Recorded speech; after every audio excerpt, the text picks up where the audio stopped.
See the same thing happen in the NHL. You get into a groove. Baseball's a game where you play every single day. Now you have 9 days off. Well, now you got a problem. There's no way of predicting how you're going to be when that ends. If Major League Baseball went to this format, went to the format of the one seed gets to pick its opponent in the postseason among postseason teams, how would you feel about that? 855-212-4227. That's 855-212-4227. In the meantime, feast on these facts, okay, that should make you feel better if you don't happen to be a Dodgers fan or a Yankees fan, all right? Spending the wrong way, combined with the crapshoot that is the MLB postseason, makes it impossible to purchase rings. You've had 3 teams with bottom half of the league payroll in 22 years win the World Series. You've had rings in 23 seasons for top 5 payrolls. So if you're top 5, you got a 1 in 3 chance being the team that wins the World Series. 35% chance if you're top 5 in payroll that the World Series is going to come from your group. It's pretty good, right? I mean, it's pretty good that 65% of the World Series are won by teams outside the top 5. 10 titles in the last 12 seasons have come from top 10 payrolls. Okay, but it doesn't have to be 1. 1 has come from a bottom 10 payroll, so it's still possible. 1 World Series champion in the last 14 had the number 1 overall payroll. 9 of the last 14 World Series champions had payrolls outside of the top 5. And the highest payroll has missed the playoffs more than won the World Series. Missed the playoffs more than won the World Series. Best payroll this year, New York Mets. For much of the year, New York Mets fans did not even believe they were going to make it to the postseason. Can you believe that? 855-212-4227. That number again is 855-212-4227. Up next, does he need a Super Bowl to validate his career? We'll tackle that next. My name is Mark Ryan. Great to be with you. It's Offsides with Mark Ryan on the all-new Infinity Sports Network. Now it's time for a sports update with Erica Herskowitz. Infinity Sports Network Sports Flash. All right, Mark, this report brought to you by Prize Picks. Football season is here, and Prize Picks is the best place to get ready for sports action. Download Prize Picks and use code PRIMETIME and get a $50 credit instantly when you play $5. Must be present in certain states where it is lawful to wager. Visit prizepicks.com for restrictions and details. Well, the World Series Game 2 on tap tonight at Dodger Stadium. It's the Dodgers and Yankees doing it all over again. Last night, Freddie Freeman's dramatic 10th-inning grand slam off Nestor Cortez in the opener gave L.A. a 1-0 lead in the best-of-7 Fall Classic. Tonight, the Dodgers give the ball to righty Yoshinobu Yamamoto, and the Yankees, they will counter with lefty Carlos Rodon. First pitch from Chavez Ravine is set for just after 8 Eastern. Now to the top 25 college football scoreboard at the half. It is top-ranked Oregon leading number 20 Illinois 35-3. Also halftime, number 11 BYU leads Central Florida 24-10. And halftime between Alabama and Missouri, the 15th ranked Alabama is leading Missouri 13-zip. Second quarter, number 5 Texas in front of number 25 Vanderbilt 21-7. Earlier today, Ohio State held off Nebraska 21-17. Notre Dame blew out Navy at MetLife Stadium 51-14. And Indiana crushed Washington 31-17. Ole Miss beat Oklahoma 26-14. And coming up tonight, third-ranked Penn State visits Wisconsin. And a matchup between ranked opponents has 14th-ranked Texas A&M hosting number 8 LSU. 3 matinees in the NHL today. Second period, right now the Utah Hockey Club is trailing the Kings 2-0. Earlier today, the Sabres skated past the Red Wings 5-3, and the Flyers iced the Wild 7-5. In the NFL, according to reports, the Rams are open to trading away auto cornerback Tre'Davious White, who's been inactive the last 2 games after Darius Williams returned from the hamstring injury. Week 8, the Cowboys brought up veteran running back Dalvin Cook from the practice squad, so he will be making his Cowboys debut against the Niners after taking first team reps during practice this week. He remains out with the ankle injury. Arka Herskowitz. This is the Infinity Sports Network. Check out our new and improved website at infinitysportsnet.com. That's infinitysportsnet.com.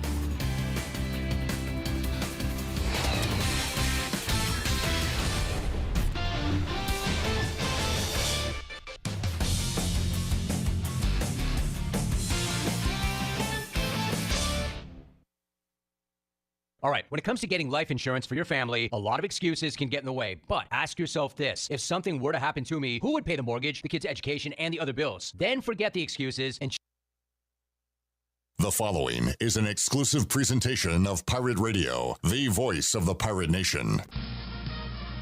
Pirate fans, welcome to the U.S. Cellular 5th Quarter Postgame Call-In Show, brought to you by U.S. Cellular. Be sure to visit one of ECU graduate Brandon Tate's Platinum-certified U.S. Cellular stores and experience the highest standard of customer service. Call in on the live line at 317-1250. Now, with a complete recap of the game and your phone calls, live from the Pirate Radio studios, here's your host of the U.S. Cellular 5th Quarter, Clip Brock. Raheem Jeter takes the knee. Zakai Barker hugs Blake Harrell, and the Pirates, they're trying to get him with the, they might have tried to Gatorade him there. He's definitely got some coming, if not right now. But Blake Harrell 1-0 as the interim coach at East Carolina. Big win today, 56-34. Clip Brock here. Holton Ahlers watched it. Holton, your quick thoughts. Keaton Hauser looked amazing. I mean, they looked really good. They exciting on the sideline, so it was good to see him get the win under Coach Harrell. Caden. Good win today. Brought the energy. Where's Hauser been? Where's he been? Went crazy. I loved it. All right. Pirates win it. We'll take your calls, 317-1250, and be back on the U.S. Cellular 5th Quarter Call-In Show as they try to get Blake Harrell. He's not going to let it happen. Back with you after this.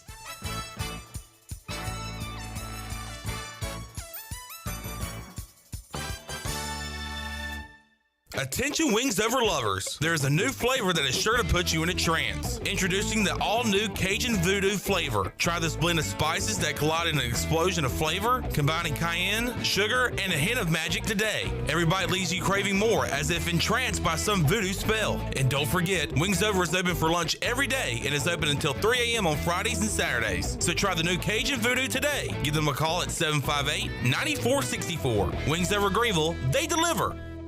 Big game season is here, and I'm not just talking about Pirate football. Lindsey Gray here with Carolina Caliber. We're ready to blast the cannons in the stands and the fields. You know what I mean. Get ready with us. Take your pick from the largest selection in Eastern NC. Grab a rifle on a scope, and we'll mount and bore sight it for you. Don't forget Springfield's Gear Up promo. Buy a 2020 Waypoint, get a 2020 Rimfire Target rifle for free. Stay tuned in weekly as we shoot through fall with the best deals around. Shop online or stop by Carolina Caliber on Fire Tower Road in Winterville. It's a time-honored tradition. There's a common misbelief today that to make it further, you need to push yourself, that you need to give up any joy to continue your rigid routine. Or you could try another way. Take some time to enjoy life, like having a Michelob Ultra with friends, because happiness is essential to living an exceptional life. Michelob Ultra, a refreshing and balanced flavor with only 2.6 carbs and 95 calories. It's only worth it if you enjoy it. Enjoy responsibly. Michelob Ultra, proudly distributed by Carolina Eagle Distributing since 1989. Bad Daddy's Burger Bar in Greenville has the best deals in town. Just listen to this. BD's Amber Ale for $3 on Monday. Talls for smalls on Tuesday. $5.50 wine pours on Wednesday. $5 house margaritas on Thursday. Handshaking cocktails are $7 on Friday. And house Bloody Marys for just $6 on Sunday. But wait, there's more. Every day, 2 hours before closing time, appetizers are half off. Don't wait. Get to Bad Daddy's Burger Bar now. Located just off Greenville Boulevard in the Publix Shopping Center.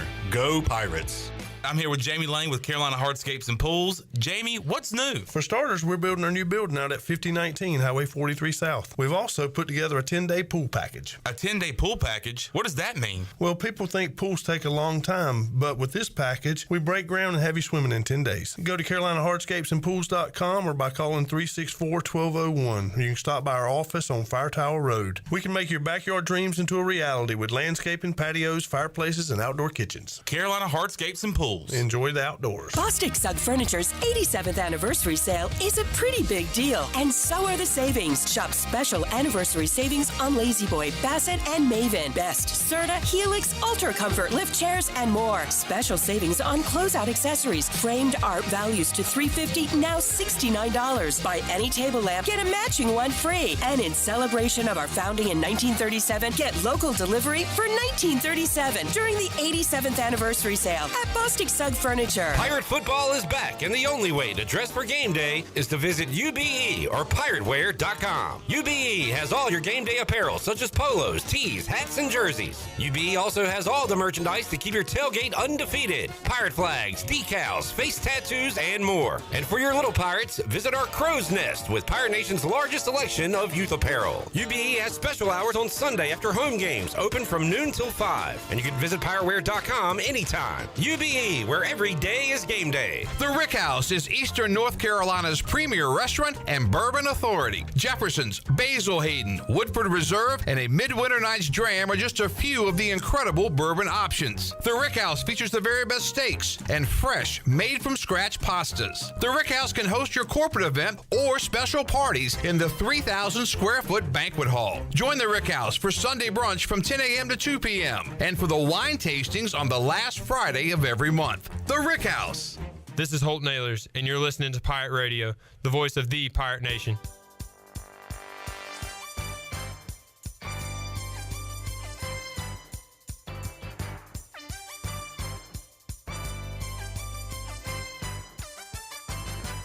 You're listening to the U.S. Cellular fifth quarter postgame call-in show. Here's Clip Brock. Now, with the Pirate Radio scoreboard, here's Shirley Rhodes.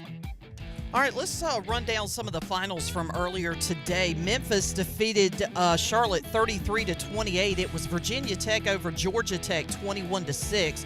Notre Dame beat up on Navy 51-14. Ohio State escaped Nebraska 21-17. It was Ole Miss 26, Oklahoma 14. Tulane defeated North Texas 45-37. It was North Carolina 41, Virginia 14. Indiana remains undefeated after they beat Washington 31-17. It was Arkansas 58, Mississippi State 25. And App State defeated Georgia State 33-26. And that is a look at your Buccaneer Music Hall scoreboard brought to you by The Buck. It is your beacon of music in the land of pirates, and they have all the fun you need for your Sunday Fun Day covered. Kick off the day at The Buck with the largest 4K screen in Greenville, along with 18 TVs so you don't miss a game, and a weekly jersey giveaway starting at 5 o'clock. Score every Sunday at The Buck. Now let's head back into the U.S. Cellular fifth quarter postgame call-in show. Here's Clip. All right. Thank you, Shirley Rhodes. Great to be here with you after a Pirate W. Feels good. And, man, great to see Blake Harrell and the players smiling after a win over the Temple Owls today. We'll be talking about it on the Big Rock Power Sports Live Line, 317-1250. Holt Nailers, Cade Norman here. Shirley Rhodes taking your calls. J-Bone, Jarrett Watkins on the video production. The big dog, Glenn Griffin, is here. And the Dank Burrito is in the belly. They knocked it out of the park again. Awesome stuff. 108 Red Banks Road in Greenville. Dank Burrito, the irresistible favorite you never saw coming. Teriyaki shrimp was popping today. What'd you guys have? Teriyaki chicken was pretty good, too. The queso was banging. Buffalo for J-Bone. All right, we have open lines. If y'all want to talk about this win, 317-1250. Aaron, we'll get to you in a moment. We start with Cameron in Goldsboro. What's up, Cameron? How about those Pirates, guys? My goodness. It was good to see us not just beat Temple, but demolish them like that. I mean, I think Iga tweeted out that that's the most points we've ever scored in an AAC contest. I'm going to ask this question. Mike, or as Big Dog likes to say, Big Mike, thank God he's gone, because why the heck has Caden Hauser been sitting on the bench the entire year? Jesus. We talked about Mike Houston not being able to find a quarterback or develop a quarterback. Well, he's had a quarterback since January, and he picked the wrong guy to start. But thank God he's gone, working at McDonald's now, and we got Blake Harrell. So I'm excited because, it's the new season now, guys. We're basically looking at it like 0-0. We're going to the game against Florida Atlantic. Got a bye week for then. Our goals are in front of us. We can still make a bowl game, and we'll see what happens. I'm excited on that end. Thank goodness we can win. Got to win without Mike Houston as head coach. And golly, Caden Hauser, I don't understand why he didn't start the entire season. Jesus. Anyways, as always, go Pirates. All right, there's Cameron. RC, on that note, has a question that I'd asked you, Holton, before we went on the air today. Whose call was it to start Garcia at the beginning of the year, Mike Houston or John David Baker? Do you have any insight on that? We were told John David Baker. I mean, Coach Houston obviously had a little bit of say-so, but look, he said going into this year he was going to let John David Baker do it. So, yep. I mean, hindsight's 2020. Hauser's looked great for, 6 quarters now? So, I mean. The shocking thing to me is Mike Houston, as conservative I think he is as a coach, went with the opposite. Would allow Garcia to throw that many interceptions before saying, all right, time for a move. Well, that's kind of shocks me. I think it was one of those where he went 2-10 and he's like, look, I'm not going in with a conservative guy. I'm going to go in with a guy who's just going to sling it. And it honestly might have cost him his job. So, yeah. All right, we go to Aaron in somewhere in North Carolina. Watha? Hey, Aaron. Aaron's gone. Aaron, go back to Watha. Anthony is leaving Dowdy Ficklin Stadium. Hey, Anthony. Hey, gentlemen. Happy homecoming to everybody. Yes, sir. Same to you. Yeah, so with this win, if he wins out, do you guys think that he will be the new head coach, or do you think they'll put a search committee together and I'll hang up and listen? Another conversation we had before we came on today that was, I think, spearheaded by Holton Ahlers. Yeah, at least you threw out the hypothetical. I said the hypothetical. Either way, yes, they will have a search committee, and they're going to interview guys either way. But I threw out the hypothetical. Me and Kate were leaving the game today, and we were like, well, first of all, this is the offense that we thought JDB was going to be running all year. Like, if we would have looked like this all year, like, it would be way different. But my hypothetical, I was telling Caden, was like, not even if we went out, if we only lose one more game, because, I mean, we have a very winnable schedule the rest of the year. If we end the year 8-5, there's a good chance that this whole staff is back next year with Coach Harrell as the head coach. Like, that is a wild – it really could happen, too. No, I agree 100%. If he wins out, I think it's high consideration to keep him. Why not keep him if he wins 8 to 9 games? But one thing I'm not going to be, and I told Holton on that same conversation, is, guys, let's remember who we played. It's exciting we won a homecoming game, but it was Temple. Let's see how take it week by week now. 100%. If Blake Harrell's first game is at Army, we're probably feeling different about it. But this was really set up great for him to have a good day today. But I will say, look at the schedule the rest of the year. It's like, who else are we going to play where you're like, oh, wow, this is going to be a really hard game? Like, Navy got throttled today. Are you scared of North Texas as an ECU fan? Like, I'd hope not. They have their offense, yes. Their defense, absolutely no. Yeah, that's what I'm saying. So it's like, we really can. Like, I know it's just Temple. But it isn't like we're playing, playoff teams the rest of the year, especially with Navy losing today. So we'll see. A few people saying, that was Ed Orgeron actually calling in. Sound like it. By the way, Smacker Miles on the ECU sideline today. Was it Smacker Les Miles next year? Was that a... No, all right. That's hot take clip, man. Come on. That's what we do around here. All right.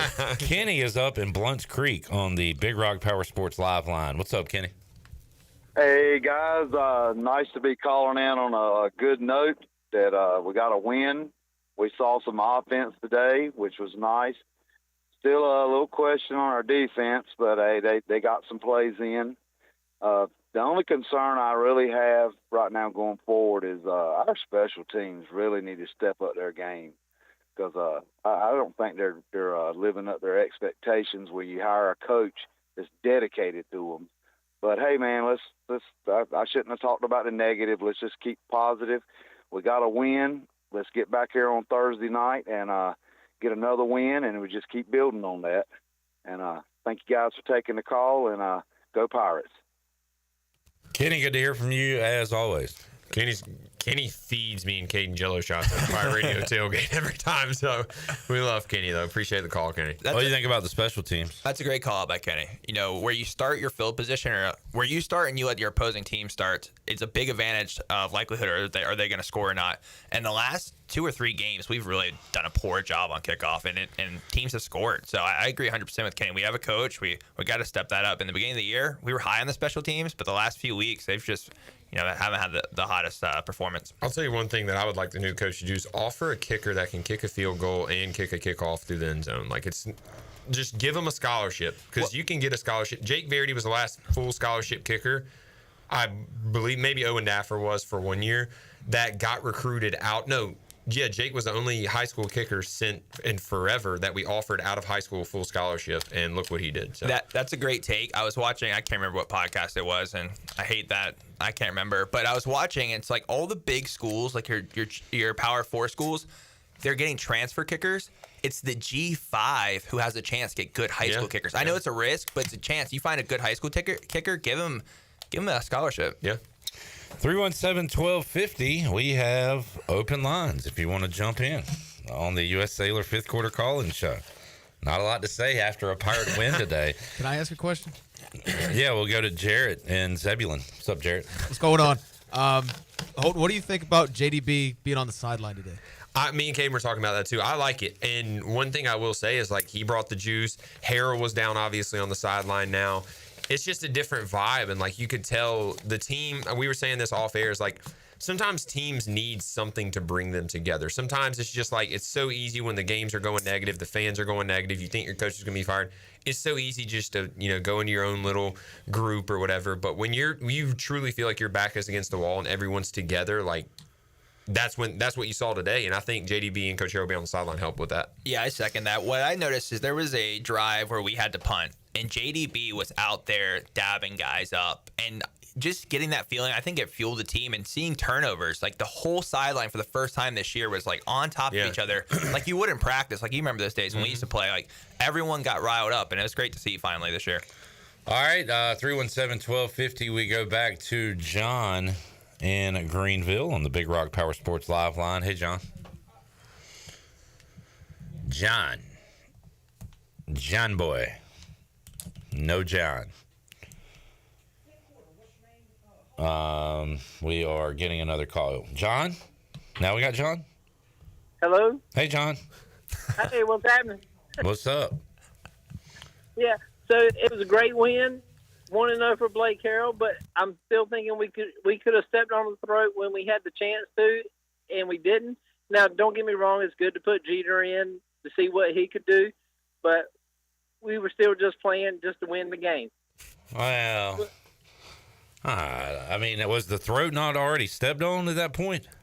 No, you want to dismantle the corpse? Points on the board. Yeah, I'm with John. Wanted Score 60. 70. No, 70. 70. John wants 70. Well, I mean, I'm of the. You got to point. You got to put as many points as you can on the board just to show we got it. Yes, well, I will say, Holton, I mean, we like seeing Jeter in there. One of you guys was saying, let him throw it. Let him I was throw saying it. that. So put in the backups and maybe let Jeter, get a few passes. I wouldn't be opposed to that. It'd be great for him. First of all, like, having a backup quarterback, I mean, the chances of Garcia being here next year and Hauser are not very high with a coaching change. Yeah. Having a good backup quarterback that you trust in, like, that's a big deal. Let's get a feel of throwing a ball in a live game. That's huge. All right, John. You sold me. I'm with you. Thank you. All right. There's John in Greenville. All right, let's get a break in. 317-1250. We'll be back with more of your calls on the U.S. Cellular fifth quarter call-in show. Also, watching the action going on around the country. Holton Ahlers needs Illinois to have a miracle 95-yard drive and more. Backdoor cover. Looking for a backdoor. Iowa hammering Northwestern right now. I think Texas and Vandy are at the half. And Texas was up at last check 21-7. It is 21-10 Texas ahead of Vanderbilt. So we'll keep an eye on all those scores on the Buccaneer Music Hall scoreboard and be back with your calls after this.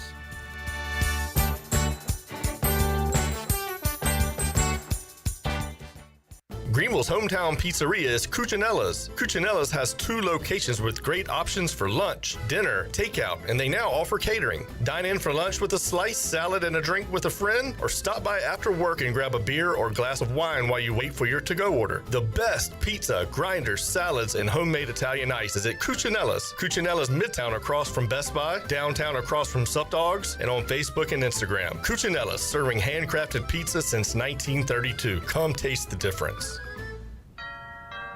Pizza just goes better with Pepsi Zero Sugar. Pizza. Thank you. But don't take our word for it. In fact, don't take any words for it.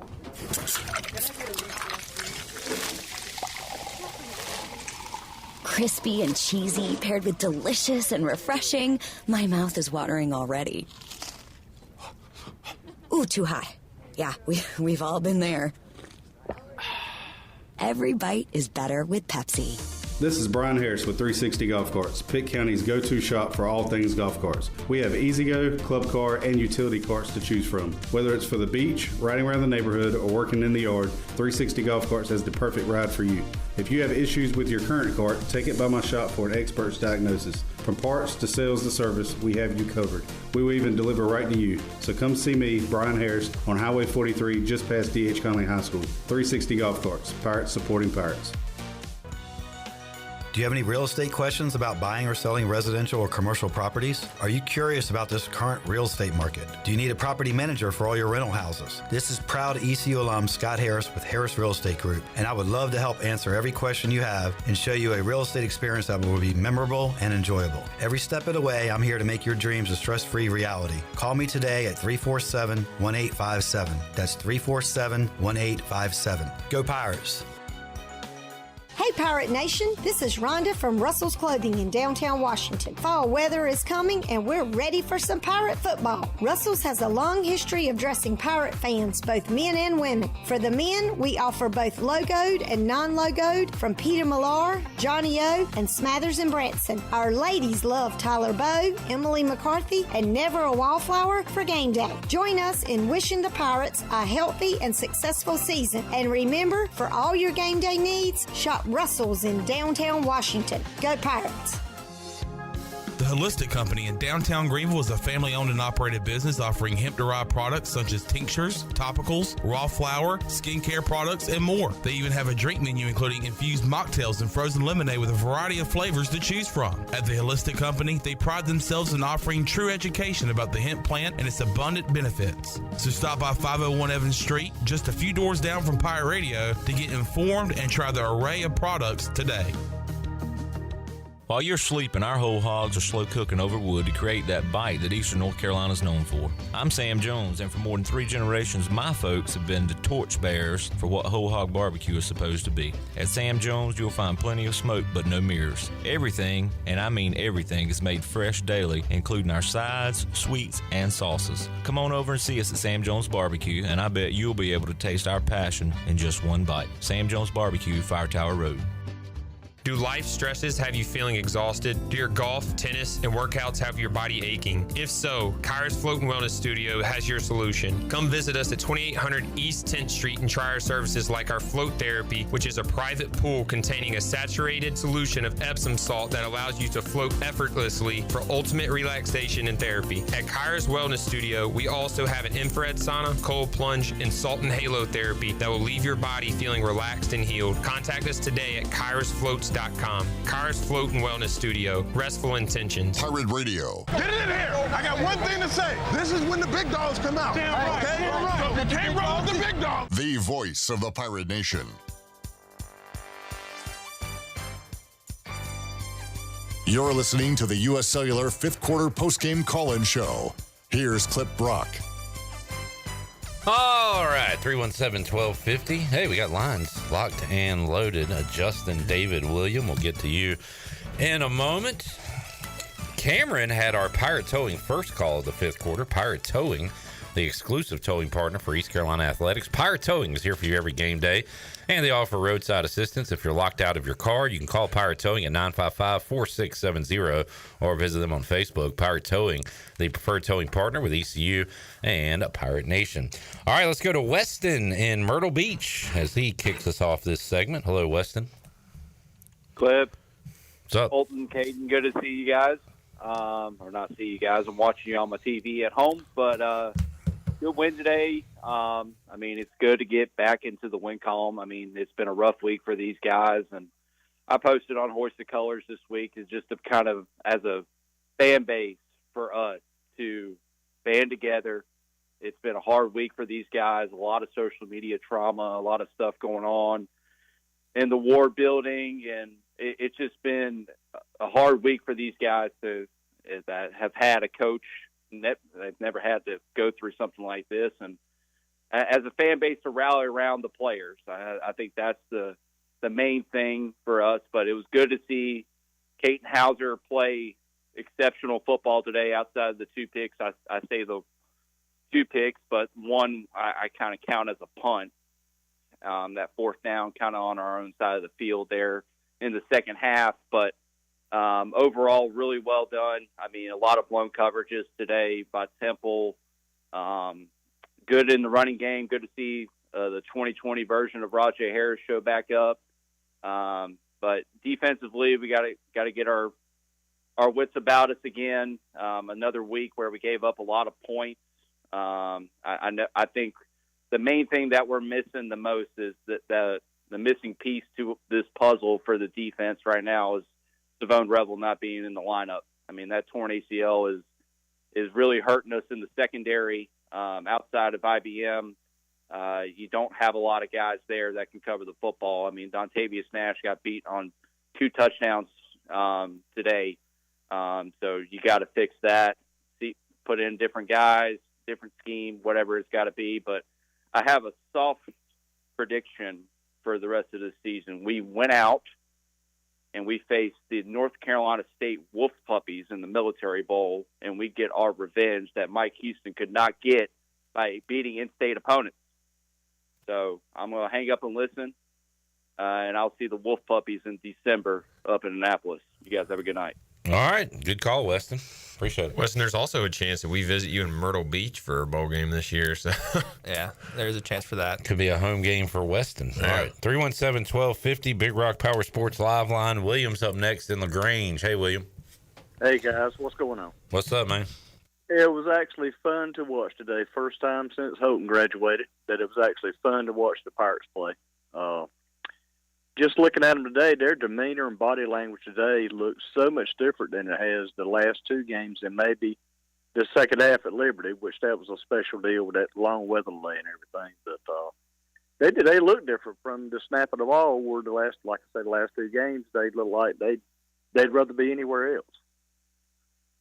Just looking at it, that was my eyeball test or whatever. But we need an offensive line. Those guys, I'm sure that they're doing the best they can, but we're just not that good on the offensive line. And of course, you guys know that. But maybe we can get 2 or 3 good linemen over, like maybe next year. And heck, around here, we can go to Goldsboro, Greenville, and Kinston and find a running back. But have a good night, guys. All right, there is William in LaGrange. Yeah, I think, they have nothing to lose. The monkey's off their back now. They're not playing stressed. Realistically, Coach Harrell really could, run the table and keep these coaches, but a lot of these coaches they're in the business where, a lot of those coaches probably won't be here next year. So they're like, look, let's just have fun. Let's just enjoy the time together. The seniors are like, all right, let's go win. Let's make a bowl game. It's not any more tension. Just go out there and have fun, and I feel like you saw that today. 317-1250. We keep it going with David in Farmville. Hey, David. Hey, guys. Appreciate the show. Hey, I got one comment, just an observation. I think everything changed 2 plays right before the end of the half.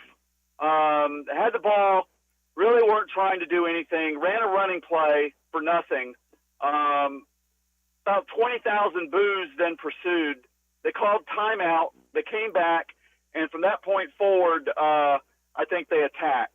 And I think that was the changing point of the game. We got a touchdown right before halftime, came back out, start the second half, got another touchdown. I really don't know if Houston was still coach, if we would have even thrown the ball at that point. It looked like they were just residing to go into the half the way it was. But people weren't happy about it. They voiced their opinion. Coaches called a timeout, regrouped. And I think the rest was history. And I'm glad they got offensive. I wish they would have kept the foot on the gas at the end of the game, but a win's a win, and I appreciate it. But thank you for the opportunity, and you guys have a great evening. All right. Thank you, David. Oh, we talked about that. We were like, what if Houston, would he have just ran the clock out right there? And most likely, I yeah. think we both agree with that. We agree with the call. And I will say, I think the plan all along, they were trying to pop a run. Like, it wasn't like they were listening. I mean, it seems like he was listening to the booze, called a timeout, and was like, throw the ball deep. They were trying to pop a run. The defense, they were hoping the defense would think that drop everyone out, we're going to pop a run and then throw it deep. So didn't pop a run, called a timeout, and then still threw it deep. All right, 317-1250. By the way, Illinois did go on that 95-yard drive. Yes, sir. Need one more touchdown or a field goal. Kyle in LaGrange is up next. What's up, Kyle? What's going on, fellas? Kind of want a little bit sediment the echoes of the last caller, not so much the boos from the fans, but down by 8 points, face some adversity. It was going into half, and all of a sudden, we score, and then we score again, and instead of being down by 8, score again right before half, and instead of being down by 1 at that point, now we took the lead. So that was the most impressive thing to me, because I was worried if his team faced any adversity, if they would fold, and they didn't. So hats off to the players and the coaching staff. Holton, you mentioned that the guys played loose on offense. I kind of wonder, Temple ain't the greatest team, but Temple has played a tough schedule, and their defense really isn't that bad. Putting up 56 on them, we could have scored 70. I wonder how much of this is Hauser not starting, and why wasn't he starting all along? You kind of saw Hauser start to get it together the second half against Army, and how much of this is John David Baker, at least until the fourth, being allowed to do what he wanted. I think it's been pointed out and talked to death, but I'll mention it too. Blake Harrell, a little too conservative there. I'm sure that was his call, not Baker's, to go super conservative in the fourth, up by 21. We were up by 21, not 41. We weren't running it up. And you also weren't up by 14, so you didn't have to worry about a turnover making it a one-score game. All in all, it worked out. We won by 21, so you can't really complain too much. But people talking about us winning out. If that happens, Blake Harrell's a very likable guy. And the casual fan that doesn't watch the defensive coordinator press conference every week is going to now just start to get to know Blake Harrell. And it'll be interesting. I don't think we'll win out. I think we'll make a bowl. But if we win out, how is he not going to be a candidate? I know you got Garrett Riley, and you got Joe Sloan, and you got my pick, Tyson Helton. But how do you – if he does win out, how does he not get the job? I mean, I just don't see – I think Pirate Nation will end up falling in love with him. I really do, because he's so damn likable. He's, we'll see. We'll see, how it plays out. But best game by far, John David Baker's called on offense. I don't know the last time we put up 56 against an FBS opponent. It had to be when you were here, Holton. And I don't know what game that would have been. Maybe the overtime game against Memphis. I can't remember. If somebody can look that up, that'd be great. If not, I'll look it up myself when I got off the phone. But anyway, guys, I'm always transparent, and people get sick of hearing about it. I really don't care, because I believe in prayer. I got my CT scan coming up. I get them every 6 months to make sure I'm still cancer-free. It's coming up on Tuesday. So keep me in your thoughts and prayers, Pirate Nation, and if you don't like me, just ignore that comment. Go Pirates. All right, Kyle. Good luck, buddy. 317-1250. Anything you want to address from his call? First of all, prayers his way. Yeah. And second of all, I mean, look, if we went out, Harrell's the guy. Like, you still interview other guys, but, like, why would you change directions if you're 8-5? I mean, what is the goal? Like, the goal is to continue to grow. I mean, you keep the momentum with the guy you have in there. If we went out, not just he did a good job, but the rest of the coaching staff did a good job. And, like, we've said it all along, like, 8 wins is very attainable. So we'll see. If he wins out, and like I said before, you take it week by week. But you got, guys, where were we at last year? 2-10. Yeah. 2-10 to 8 we're talking 9-4 at this point potentially if he wins out. But we're talking about if he wins out. Yeah. That's what Kyle said. 9-4. Yeah, he's definitely the guy. And what Kyle said, if you don't listen to his press conference every week, Blake Harrell is so fun to talk to, so fun to listen to. He's just one of the greatest guys I've probably ever met. But talking about the first point of Kyle's point, they faced a lot of adversity in the beginning of that game, and they got through it. That last drive and that first drive out of half really separated the rest of the game, and they fought hard.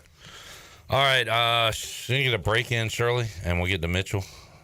Let's get a break. And Mitchell, hang on. We'll get to you and more of your calls when we return at U.S. Cellular Fifth quarter call-in show. Be sure to visit one of ECU graduate Brandon Tate's U.S. Cellular locations and experience the highest standard of customer service. Next to Little Caesars on Charles Boulevard in Greenville, in front of Lowe's Home Improvement on Memorial Drive in Greenville, next to Walmart on 10th Street in Greenville, and the U.S. Cellular store in the Greenville Mall behind the Chick-fil-A. More to go on the U.S. Cellular fifth quarter call-in show after this.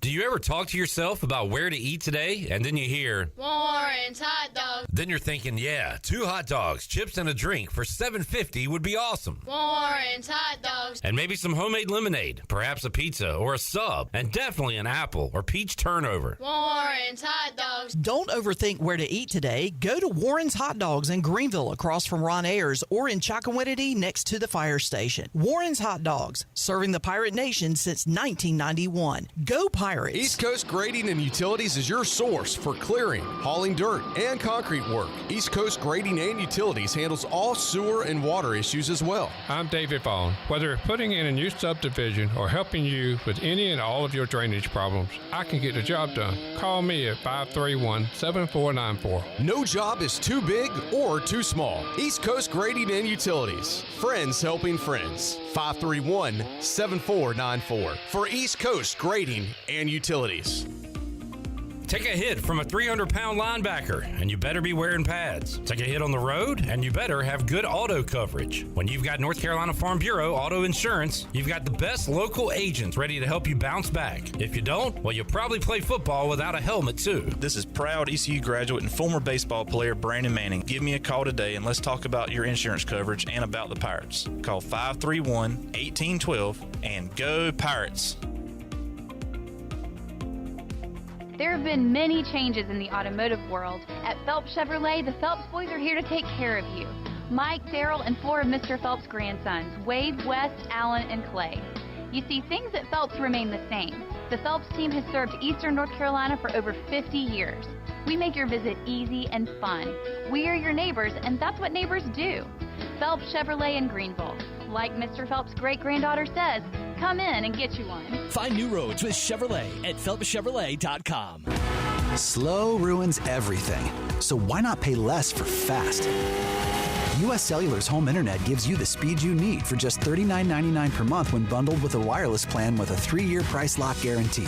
Get fast 5G home internet made simple. U.S. Cellular, built for us. Terms apply. See uscellular.com for details. This is Brandon Tate, owner and operator of Atlantic Wireless, an authorized agent for U.S. Cellular since 1997. Visit AtlanticWireless.com to find a store near you. We go beyond the call. Ahoy there, mateys! It's Captain Jack Spare of R&R Tire Express, your local tire and wheel shop in Greenville, offering affordable, easy payment options for easy ownership. Savvy? Our customers love our treasure of tires and wheels, easy payment options, and customer care package too. To learn more about R&R, stop by 3920 US 264 or rnrtires.com. There's more to fall than just Pirate football. It's also a great time to list your home for sale with ENC Pirate Realty Allen Tate. Why should you list your house for sale in the fall? Greenville business is booming. Greenville is growing fast, and new businesses are setting up shop all around the area. That means new employees and managers relocating to the community, and they need quality homes now. Visit our website, encpiraterealty.com, to connect with our experienced team of agents. Go Pirates! Are you tired of the same old fast food routine? Shake things up for lunch and dinner at Clean Eats Cafe. We've cracked the code to make healthy dining tasty and affordable. Whether it's a power lunch or a family dinner, we've got you covered. Sit down in our cafe for a brainstorming session or catch up with friends. Even stop in after a workout for protein smoothies or a protein iced coffee. Our atmosphere is welcoming and our food is fresh. All for about the same price as fast food. It's time to ditch the drive-thru and feast on flavor at Clean Eats Cafe, Red Banks Road in Arlington Village. This is Chandler Honeycutt from Pirate Radio Live, and you're listening to Pirate Radio, the voice of the Pirate Nation.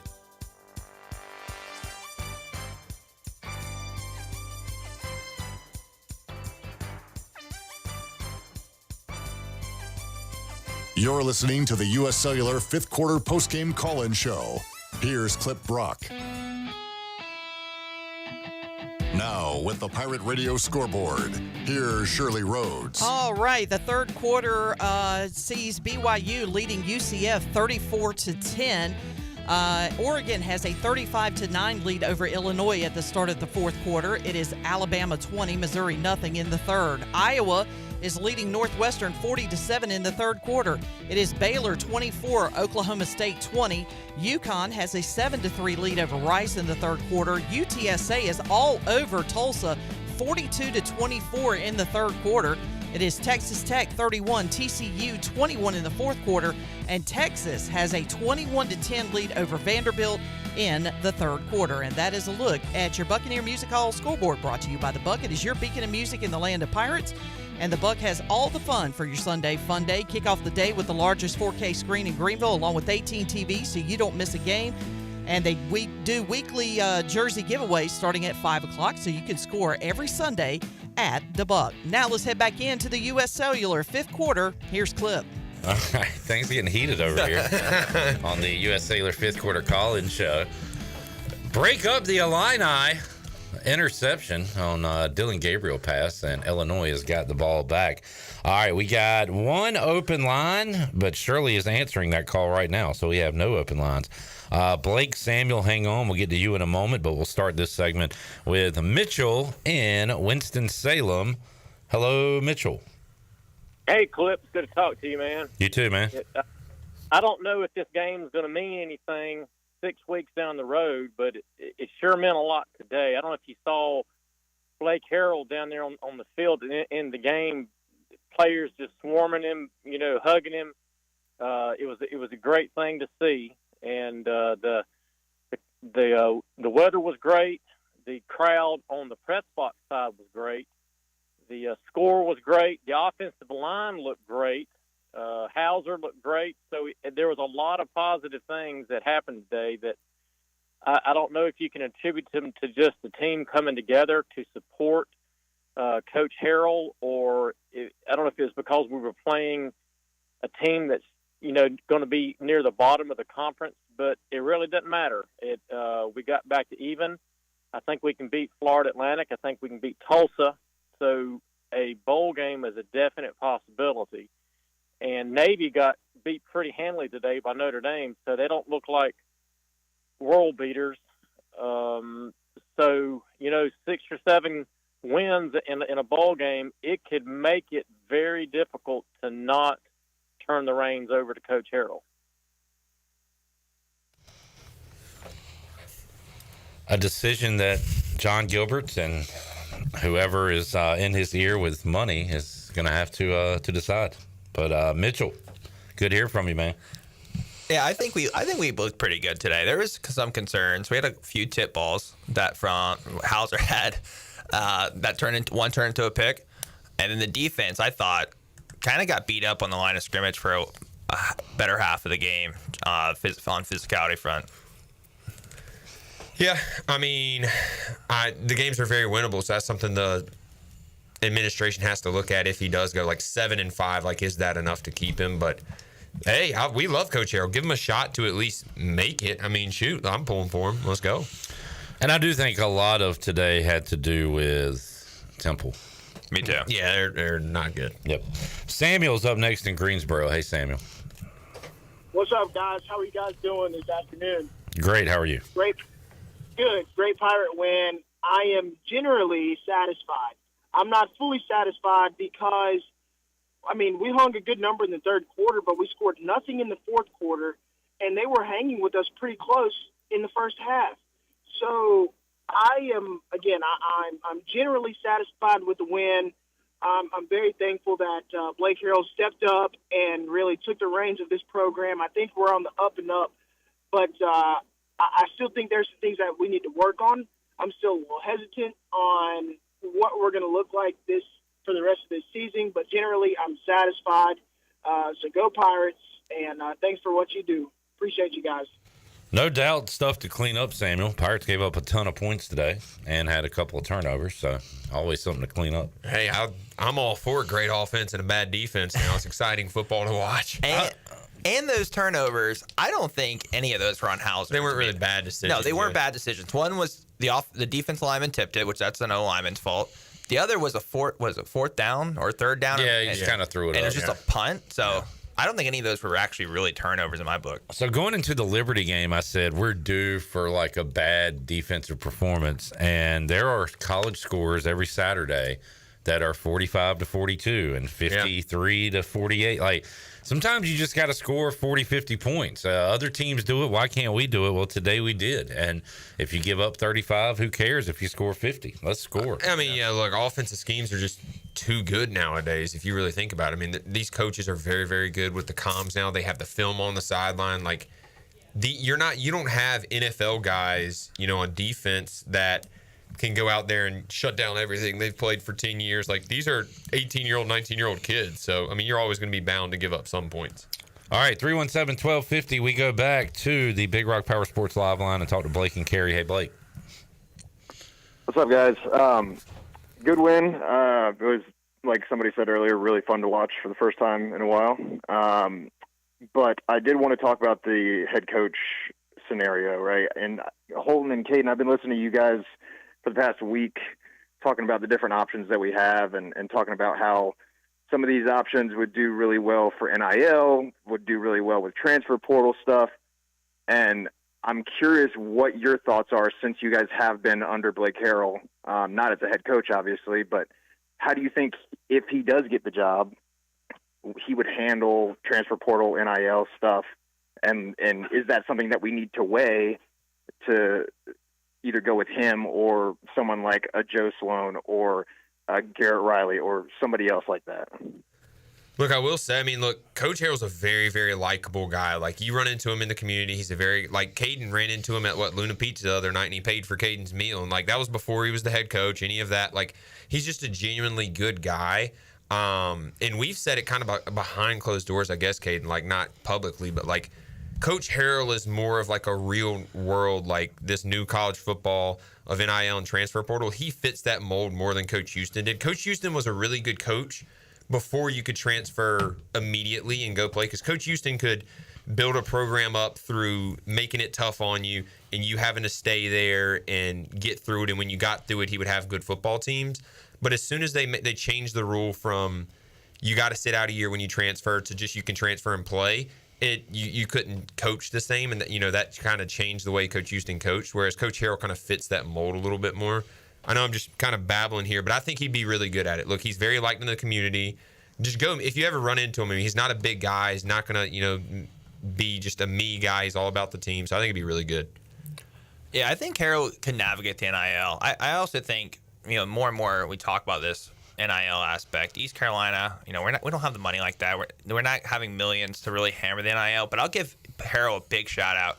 He got some good guys in the portal the last few years. Yep. He got a guy who got the interception today from Ohio State. Yep. Got a guy from West Virginia. Gavin Gibson. He's got good. And those are just two guys off the top of my head. So he's already navigated the NIL in some aspect. You could say Houston did that, but it takes a lot for a defense coordinator. You got to relate with those guys. And one thing Harrell does is he is like a normal person to really talk to. And as a player, that's one thing. We played under two coaches. We both did. And some of them you just can't relate to. But today, when you saw those guys having fun, it's there's probably a lot of it that's relating. It's the meetings. It's bringing the juice. And just guys oh, I like this guy. So I think Harrell could easily navigate the NIL. I think he's already proved it. But do I think Harrell's going to be the coach? I'm taking it week by week. All right, thanks, Blake. 317-1250. We go to the Little Nugget of the fifth quarter. Little Nugget in Groundsland. What's up, Nug? What's up, fellas? How we feeling tonight? We're doing great. Pirates win. It's good to be calling after a win. I wanted to make a few points, and you guys just pick and choose what you feel is applicable. I was going to say the run defense is still looking pretty strong, with the exception of some outside runs. I will say that halfback was pretty quick.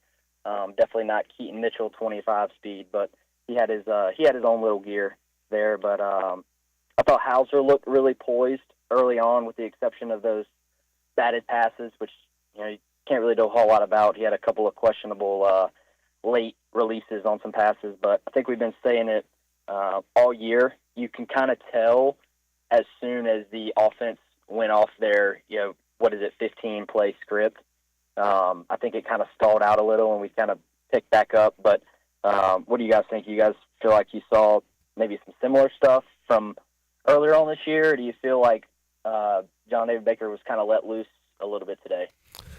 I think just you saw, I don't know about let loose as much, but look, like I said earlier, like the quarterbacks, not the quarterbacks, the coaches, like they're kind of putting their own resume out there now too, because like they said, I mean, like we said, there's a good chance these coaches aren't coaching here next year, and they know that. They're probably going to be looking for a job too. So they're going to let everything fly. You don't got to play as conservative. Like, it's just go out there, let it all loose, and I think you saw that today. And then with Hauser, he was going through reads. Like, that is something I noticed, was like he was going, 1, 2, 3, 4. Sometimes he's hitting this fourth progression. I thought he looked really good. We got to make sure we keep him around, whoever the next head coach is. That should be the first priority. Yeah, big thing about Hauser as well is I thought he looked good last week. He had a lot of drops last week. And one thing from the beginning of the year is think about how many deep balls we had the DB beat that were just underthrown or just completely missed. Imagine if Hauser hit those, or we played Hauser. You don't know if he's going to hit them, but what we've seen so far, I think he would have probably hit them, and a lot of the season might be a little bit different, I think. Why we referenced it, but why do you think John David Baker moved to the sidelines today? Just camaraderie, be close to the guys. There's a lot of things going on. Just be down there, feel the emotions. So I think that was a lot of it. And you got to have people you trust up in the box. I guess Harrell has his guy he trusts, and same with JDB, I reckon. Yeah. All right, little nugget. Anything else? Yeah, I wanted to ask Holton and Caden, do you guys think that the halftime speech or whatever Harrell did in the locker room was a direct contribution to the adjustments that were made? Because, I mean, it was like a different team, it seems, in the second half defensively. Halftime speeches, I feel like sometimes those are like overrated in a way. Like, I mean, sometimes they could be really good, but like, honestly, the conversations were probably with the coaches that were really meaningful. Like when the coaches all get together before they talk to the players. Like when you go into the locker room, like the players, you got time to use the bathroom. Like I sometimes would go talk to the offensive line, or like we would all kind of talk. The players can talk to each other. The coaches are off doing their thing for about 5-6 minutes, and then they come in for 3 or 4 minutes, talk to the players, and then the head coach talks and leaves. The more important conversations of halftime are when the coach is talking. Harrell may have said, let's be more aggressive. Why are we not being aggressive? Let's go out and just beat this team. Let's stop being conservative. I think those were the more important conversations. But he could have gave a heck of a halftime speech. I'm not saying there's anything bad with that. I'm just saying the more important conversations are with the coaches. Cool. All right. Thanks, Little Nugget. See you, fellas. There is Little Nugget, as seen on the Holton Naylor Show. Yes, sir. 317-1250. We go to Rebecca in Raleigh. Hello. Hello, actually Camden and Rebecca, but Camden speaking. Let's go, man. Okay, so we had a very good game. It was fun to watch, in my opinion. But if you remember the last time I was on Pirate Radio, I talked more about the snap and muff punt. Those, in the past few weeks, I've seen have been better. This week, maybe 1 or 2, I think that I saw. I think my mom saw 1 too. But they were definitely better, and we had no much punts in the past 3 weeks or 2 weeks. I don't remember that part, but the snaps were much better. Yeah, and also, the good thing is, it's when we have a new coach, the good thing is that we're not going into like a 7-0 team like Army or Navy. We're going up against a 2-5 team that's not doing too great, but it's kind of nice when you have a new coach, like I said, so you could get him kind of started. Momentum, yeah. Good points, so Camden. Anything else, man? All right. Thank you, Camden and Rebecca. 317-1250. We'll get a timeout in, come back with more of your calls on the U.S. Cellular fifth quarter call-in show. We're going to stay active and energized throughout the evening with Celsius. Look for your favorite Celsius flavor at your favorite retailer and at ECU Games. Celsius, the official energy drink of Pirate Radio, proudly distributed by the Minges Bottling Group. Back with more of your calls when we return after this.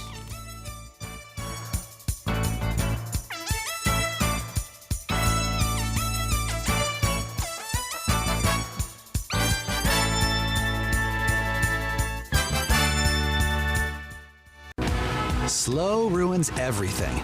So why not pay less for fast? U.S. Cellular's home internet gives you the speed you need for just $39.99 per month when bundled with a wireless plan with a 3-year price lock guarantee. Get fast 5G home internet made simple. U.S. Cellular, built for us. Terms apply. See uscellular.com for details. This is Brandon Tate, owner and operator of Atlantic Wireless, an authorized agent for U.S. Cellular since 1997. Visit atlanticwireless.com to find a store near you. We go beyond the call. Some days you hit snooze, but not today. Today you have to go on a run to get burgers for the tailgate. You've got to haul something heavy, a cooler stocked with Bud Light. When you've got beer and football, nothing is hard. Until the other team scores. Bud Light. Easy to drink, easy to enjoy. Enjoy responsibly. 21 plus. Copyright 2024 Anheuser-Busch, Bud Light Beer, St. Louis, Missouri. You want a sub made the authentic Jersey way? You go to Jersey Mike's. You want a radio idea? You go to me. Like this. I'm a talking dog that only talks about Jersey Mike's. My owner says, "Hey, buddy."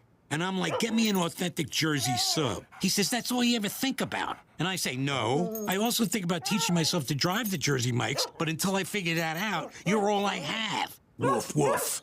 Made the authentic Jersey way since 1956. Jersey Mike's, a sub above. This is Trey Hayes with Advanced Moving and Storage. Advanced Moving and Storage is here to help you have the best move ever. Advanced Moving and Storage is dedicated to making sure you get everything you need on your next move, no matter how large or small, whether you're local, in-state, or out-of-state. Our courteous and experienced personnel is ready to help. Call Advanced Moving and Storage today at 252-321-3200. If you want to remove stress from your next move, use the moving company the Pirates use. Advanced Moving and Storage.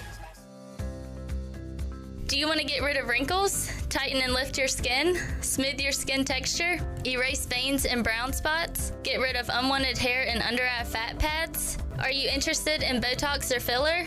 Contact the licensed professionals at Beauty Bar MediSpa for a free consultation and ask about our newest technologies and treatments. Learn more at beautybarmedispa.com, Red Banks Road, Greenville. Enjoy your visit, love your transformation, and go Pirates.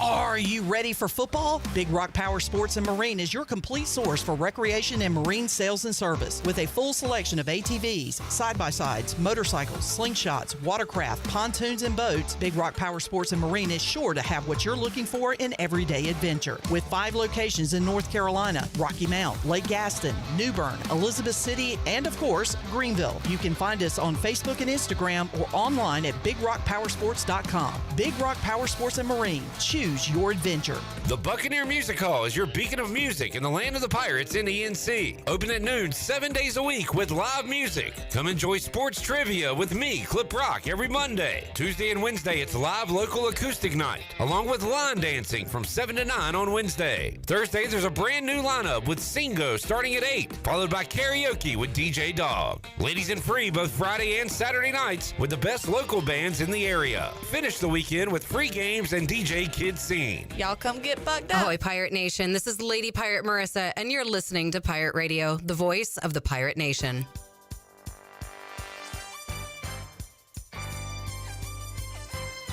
You're listening to the U.S. Cellular 5th Quarter Postgame Call-In Show.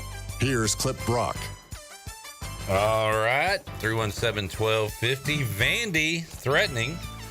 Down 14, but have it. 2nd and goal. Boy, Iowa all over Northwestern, 40-7. Cal all over Oregon State. That touchdown is going to make it 40-0 in that game. So we got some blowouts here. Caden Norman enjoying BYU all over UCF, 34-10. Make that 34-10, but it'll be 1st and goal for UCF. All right, 317-1250. Shane, Trey, hang on. We go to James in Eden. He is up. Hello, James. What's up, guys? What's up? Exciting day. We got to watch a fun Pirate football game, I got to win, not embarrassed to watch the win. They didn't really roll over in any tough situations. They just came out with a fight we haven't seen for a while, and just proud to be a Pirate fan today. Excited for the next couple of weeks, hoping we can get a few wins, and maybe there's a little hope and we don't have to wait till February for baseball season. But, yeah, thank y'all for what y'all do, and I'll leave it at that. Yeah, it was a pretty unique coach firing. Usually when a coach is fired, you're 0-6 or 1-5 or whatever. This team was, 3-4 with still a lot of games left, a lot of winnable games left. So it kind of felt like the end last week, but then you look at it and say, man, we got a lot of football left. And for these guys, something to play for. For you fans that like bowl games, something to play for.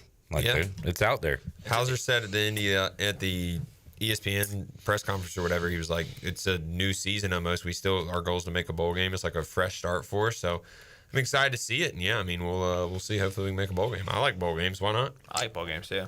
317-1250. We go to Trey in Raleigh. Hey, Trey. Hey, Clip. How y'all doing? First time calling in. Welcome in. Let's go. But Caden, I can't wait for you to get that Emmy for the Sergeant Gambles. I appreciate that. I don't know if I'm going to win that one off Sergeant Gambles or Rudy. We'll see. Oh, yeah. But I did have a question for y'all. I'll keep it pretty short. I was curious about the time of possession.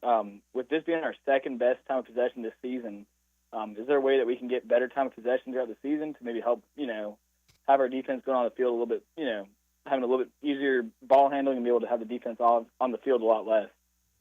Yeah, good point. And Caden's a big time of possession guy, especially with this offense.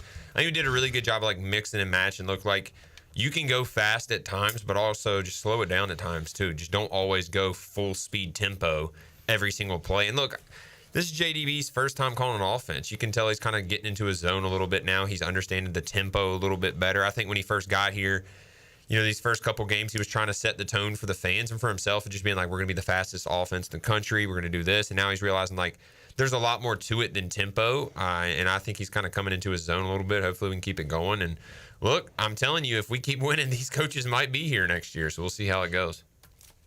Fingers crossed. But thank you guys so much for all you guys do. Thanks, Trey. Thanks for calling in. 317-1250. We go to Clayton and talk to Shane. Hey, Shane. Hey, Clip. Hey, guys. How's everybody doing tonight? Doing great, man. How are you? Hey, doing good. Hey, just a lot of hope today. You leave and with the big win and stuff, and, just a week ago, it was kind of like doom and gloom, what's going to happen. And I got to admit when the extra point was missed, I said, oh, good, here we go again. But anyway, I just got a quick question for you guys in regards to how the cornerbacks, how our defensive backs are taught to play defense on balls that are thrown over their head. When I was coming up, you were taught to turn your head, play the ball, and now in the past, I'd say 5, 6, 7 years, it seems like you don't see DBs turning around trying to find the ball as much. It's like they're going into the chest or into the ball with their head, facing the defender. Can anybody talk about that for just a little bit and explain, what is taught to DBs these days? Well, first of all, I can tell you since I've been hosting this call-in show, I've received that question with 8 different coaches, 12 different defensive coordinators. So it has been discussed. Exactly. And when we ask those guys, they say, obviously, you're taught to turn your head around. But, when you do, you lose a half a step. It's also like guys panic and things like that. Y'all can speak to it as football players. But and a lot of times, Holden, if you do underthrow a receiver, you get that flag and get a first down, right? So it works out that way. But Clip, you're the DB out of all of us. Me and Cade never play. Right. But no, I mean. Wait, you just called me a DB? I've been called that before. But no, I mean, everyone coaches it differently. And it really depends on the rules. Like, the rules literally change all the time. I've never, Caden, you might know more of this. I was so locked in on offense sometimes. Like, I know as a, receiver coach, Donnie was kind of a receiver coach when he was the, obviously, offensive coordinator. Like, his thing was throw it. If it's a deep ball and it's one-on-one, throw it anyways. And if we underthrew it, he would tell the receivers to go jump into the DB to cause pass interference. Because if you jump into him at all, it's pass interference immediately. But the way we coach it, I'm not sure. This new DB coach, I think, came here last year. I've talked to him a couple times. I don't know how he coaches it really. I know a lot of times the receiver's eyes will tell a DB if the ball's coming their way. It's like if their eyes get bigger, they might turn around. But on DB is something I've never played. So yeah, that's the best. I can just tell you what they, offense coaches to go against the DB, I guess. Yeah, it just seems like something that you're supposed to be able to feel more and have a good idea about when the ball is going to be there. I don't know. It just seems like it's something that was trending more so than DB's just not turning around. No, I agree with you. A couple of those plays today, it's frustrating because like that he turns around, you feel like he turns around, he can easily make that play, and then ball goes right over his head. It's a touchdown. Those are some of the most frustrating plays to watch as a fan. Like Nash, he was burned on a couple, right? Yeah. And this is his first time playing corner. Yeah, that's one thing. And then, like, let's be honest, DB is corner is the hardest position to play in any sport. Like, following around the most athletic guy on the field is not a fun trait to do. So, I definitely could have never played it myself. So I'm not going to sit here and act like I could. Well, great to see the offense clicking today, and like I said, as long as we score more than the other team, I'm happy. So. All right. Thank you, Shane. Former Pirate Jerome Bacon is on YouTube. The DBs are taught to play the receiver's hands now. Yeah, that is true. So, like, that's good receivers have really late hands. Like, you teach late hands because when you're running, like, obviously you can't catch the ball if your hands are there. So if you're running, if you're watching the video, like DK Metcalf's really good at it. We worked on it every day when we were in Seattle. And, like, when the ball's, like, right here, just late hands, just boom, because then the DB literally can't, look at anything. So, all right. Before we go to break, we got a question from Pam Brock, my mom. She said, would you ask them how they think the lack of crowd size affected the team? Today, not much, but that's definitely, you definitely want a bigger crowd. Like, you saying my mom had a dumb question? No, I'm just saying, like, we won today, but, like, over time, like, yeah, that sucks. I think I asked you, Caden, during the game, I was like, dude, we have crowds like this, and, like, you just don't notice it much when you're, like, playing, or is it, like, a clip? I guess that's a question maybe for you. Like, when we were playing, were crowds that small at times? Yeah. Really? Scotty Moe, yeah, but no doubt. I think as a player, you want it to be a big crowd. You want the most people there all the time. But when the game kicks off, it doesn't really matter, I think, who's there. But then again, you got to think, we were a 3-4 football team. We just fired our head coach. I think a lot of people, one, are like, the season's over in a way. Yeah. And then two, stuff's expensive right now. People are just trying to get by. So that's another part of it. And concession stand doesn't accept cash. I was kind of not happy about that one. Noah says y'all definitely had crowds like that.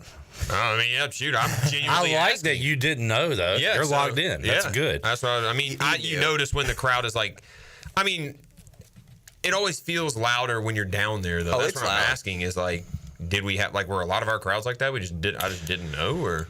Johnny Stats is in with more of a question, but it is interesting to point out. Johnny Robertson says, I can't recall the last time 8 different Pirates scored a touchdown in the same game. The stats. I wonder if that is a record or close to it. It's gotta 8 be close. different Pirates That's a ton. scoring a touchdown. We had 500 yards of offense. Yeah. And we had, one defensive touchdown on the day? Yeah. All right, open lines, 317-1250. When we return, we'll get to your calls. If not, we got some Blake Harrell audio to hit as well as he talked in the postgame. A lot more to go on the U.S. Cellular 5th Quarter Call-In Show after this.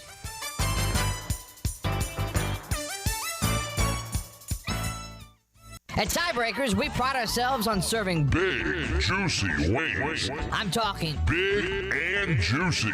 Our chickens are the same ones that kick sand in the other chickens' faces. If our chickens played football, they'd be linebackers. The competition's chickens, they'd be skinny little kickers. Trade those kickers in for linebackers. Join us today for big, juicy wings. All season long at Tiebreakers. Tiebreakers, with 2 locations in Greenville and on Railroad Street in Winterville. IMAX is here.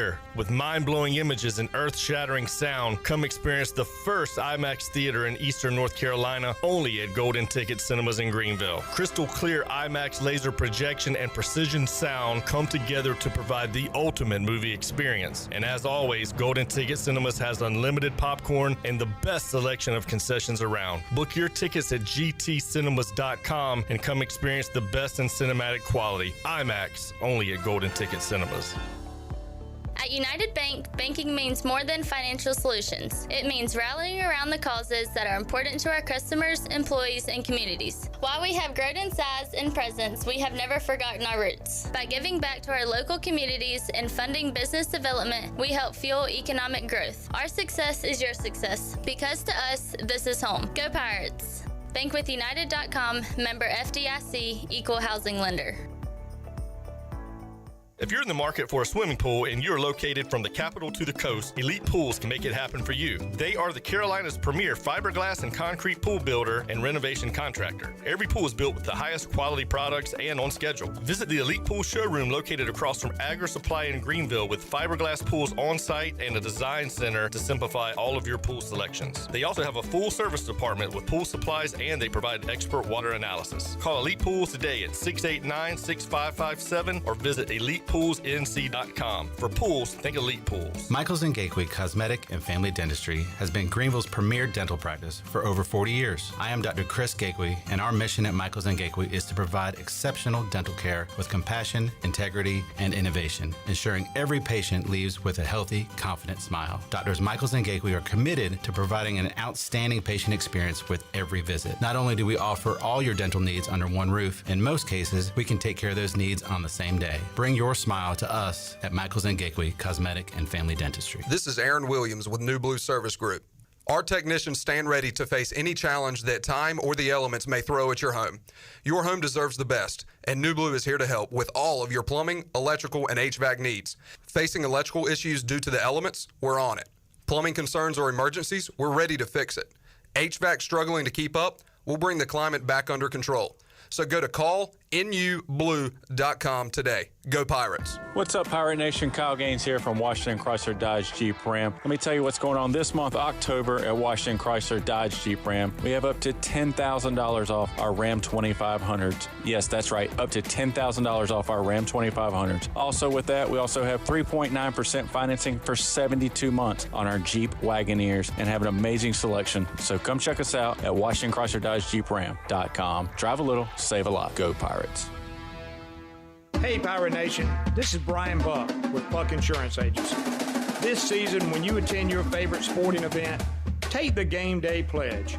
If your team is playing, win or lose, support your team to the end of the game. When you leave early, you risk missing your favorite athlete making the play of their career. When our family buys a ticket, we always plan to stay to the very end. Take the Game Day Pledge this season with Buck Insurance Agency. Play to the end, stay to the end. This is Chris Johnson, CJ2K. You listen to Pirate Radio, the voice of the Pirate Nation.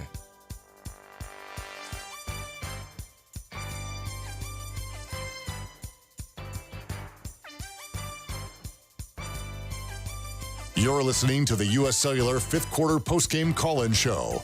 Here's Clip Brock.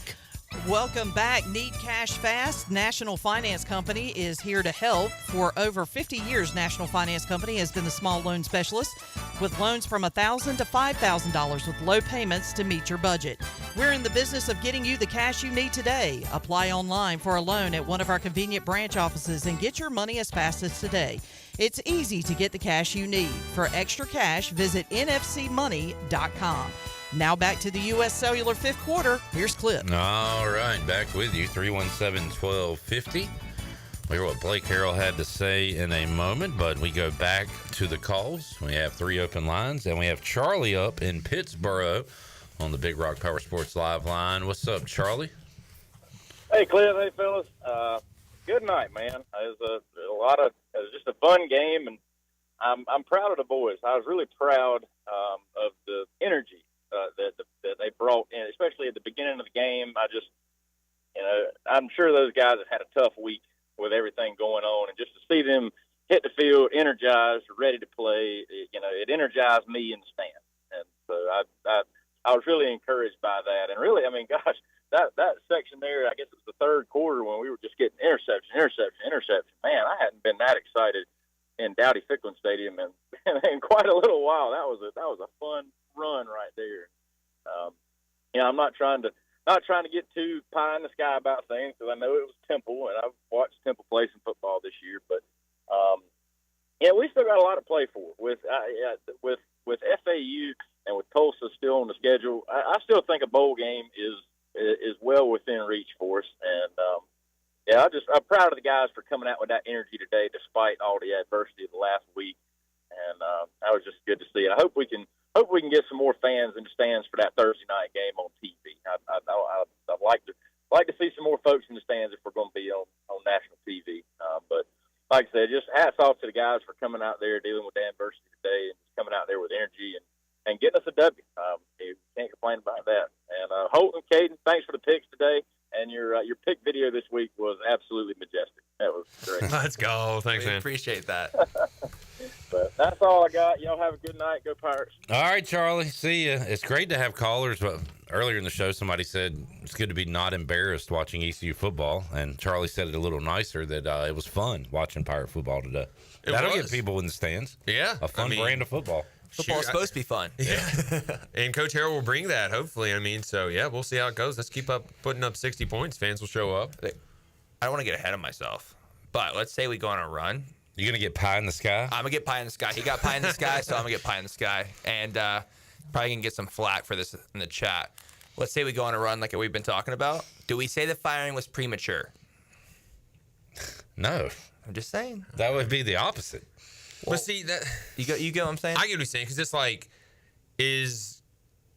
we know like being in college athletics, like the head coaches really don't do nowadays. It's more recruiting GM than like in season. They make the decisions on like going for it on fourth down, kicking a field goal, stuff like that. But it's really the position coaches that make the big decisions. So do I think it was premature? No. I mean, I think the Charlotte win kind of did it for them. Okay, maybe I'm just not as smart as you guys, but I'm going to say getting your ass kicked by Charlotte. Yeah, that's what I said. The Charlotte. Get blown out by Army, and you lose those other games, and then you run the table the rest of the way. Hey, I said my comment was pie in the sky. Come on, Clip. You're going to catch some flack from me. I will say it would suck for Coach Houston. If we go 8-5 or like 9-4, like that sucks for Coach Houston because he's like, wow, I mean, if you're Coach Houston, you're like, wow, that's kind of my team still. But then it's like, Coach Harrell, well, welcome to be the next head coach at ECU. Hey, pie in the sky comment. That's what I said, Clip. Come on. All right. P in the S. All right. Shirley. Ryan, you serious, bro? What did he say? He says he's bringing food. Thanks to Dank Burrito for the awesome food. Post-game, Dank Burrito. Not your ordinary burrito. You can go to dankburrito.com or check them out on Facebook. Ryan says wins equals wings. I mean, if sure, wings over Greenville appears, I'm not going to turn them down. Shirley, can we hear what Blake Harrell had to say after the dub? Don't worry about the future. I know God has us, and He'll take care of us. And that's been our message all week: is we can't worry about the future. We can't worry about the past. We got to look out the windshield and control what control and win the day. Focus on what's important now, each other, and taking care of each other. And I thought the kids, Sunday, Monday, we just sat and talked to them and spent time with them as mentors, as coaches, and not football, but just listen to young men and listen to them talk and be there for them and be there for each other. And I thought that was so big. Tuesday we came out and just kind of progressed as the week on. And they asked them, hey, go play with effort, go practice with energy. And it started. Wednesday I felt really good walking out of practice, just the way they started trending. And all week we changed a lot of things up. Not saying it was right or wrong, but I just thought it was what our players needed at this time. And just really proud of the way they went out there and played today. It was a lot of fun. I enjoyed it, and I hope Pirate Nation enjoyed it. That was awesome to see that crowd in Dowdy-Ficklin. You're a 3-4 football team. You're on a two-game slide, and they still freaking bring that juice and they bring that energy, and that's awesome. So thank you to the fans. Thank you to our students. That was awesome. And to that section over there and right across the field on the 50, 16 through 18 or whatever it may be over there, I appreciate you guys too, because I know it gets hot in that sun, and that's why we put Temple over there. So thank you all very much. So that's an awesome win for the Pirates. You talked about how genuine Blake Harrell is. You can hear it there. He will learn, like all coaches do, the coach speak. In fact, he brought it out on the TV interview, I noticed. He said a lot of cliches and stuff when he did his sideline interview during the game. But yeah, post game and during the week of practice, he says what he feels. It's awesome. I mean, how can you not love him? And I mean, look, like even the Temple comment there. That's why we stick the Temple fans out. That's just a likable comment from him. So we'll see. Yeah, he's genuine. Like we said, like he's likable. There's some coaches that have the coach speak, and people don't want to hear that. They sometimes want to hear outside the fudge, and Blake Harrell doesn't really give you much fudge. And that's fine. I'm not a big fudge guy. I'm more in fudge now. I'm more into caramel. Steve said pie in the sky, more like pie in the face. Yeah. Come on, Steve. I will say we were rambling there, Clip. Not a lot of callers today, so we started to ramble. I had to come up with a controversial take. Come on. I'm going to try to think of something on that level. Like, bring back Coach Mo. If Caden Hauser continues to play well, did we pull Garcia too soon? Premature? That's different. That is way different. How's that different?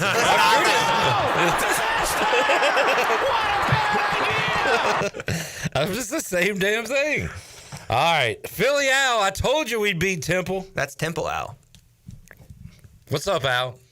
Hey, that was quick. Yeah, that sort of made my weekend. It's been a long time coming, but it was a good game, and everybody played great, and I'm just happy about it. Unfortunately, there's only two of us left, so I only get one steak. So no, that's kind of sad, but hopefully it's a big steak, Al.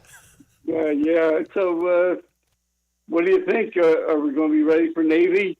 I seen part of the Navy game today, and I don't know. Well, we'll see what happens. I'm not going to commit anything, but it was a great win today, and the players played great. So maybe it was coaching. Hey, Cliff, let me ask you something. I heard on the news it was an off the field comment that some of the colleges, well-known colleges, are asking for people to donate to NIL. And if you donate to NIL, you can run on a team with the teams. Have you heard that? Well, I mean, I know like USC does it. Yeah. I don't know how many schools do it, but I have seen that at USC. Well, Alabama, Nebraska. Are you saying we should do that here? I was wondering, do you have anything planned like that? Or? It brings money in, do it. Yeah, we need to come up with ideas like that. Would you do it? Would I do it? Yeah. If I could walk. I'll push you. I don't know if they allow a wheelchair coming out of the tunnel. I'll run with you in the wheelchair. Oh, how's that? That sounds good. You got to pay for it, though. I'll make a large donation. There you go. Do that.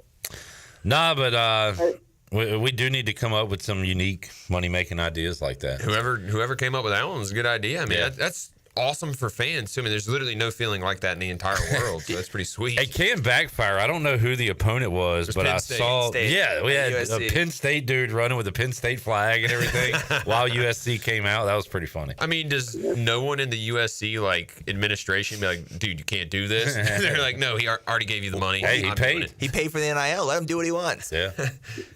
And they also it said it opened up the fans to opened up the stadium. They can come to practices. They go to all the functions. It sounds like a hell of an idea. And with some of the money we have here in Greenville, it might bring some players here under the NIL. So we'll see what happens. But Cliff, it's been a long time. Thank you for taking my call. I've been with you a long time, and I hope I can continue. Absolutely, Al. We always love hearing from you, man. Okay, talk to you later. And glad you got to see the Temple curse in, and now we got a nice winning streak against the Owls. I'm holding Philly out to it. He makes that donation. I'm pushing him out the tunnel. In a wheelchair. In a wheelchair, of course. Yep. Well, I mean, it would be kind of funny if you just shoved him on the ground, too. No, I'm not going to do that. Can't do that to Philly Al. All right, fine. 317-1250. We'll take a timeout. Come back. We have open lines if you want to jump in. Oregon defeats Illinois 38-9, that final score. Vanderbilt hanging around, down 7. Texas has the ball, but Vandy is very much in that game. So we'll keep you updated on everything going on the Buccaneer Music Hall Scoreboard and have more for you when we return after this.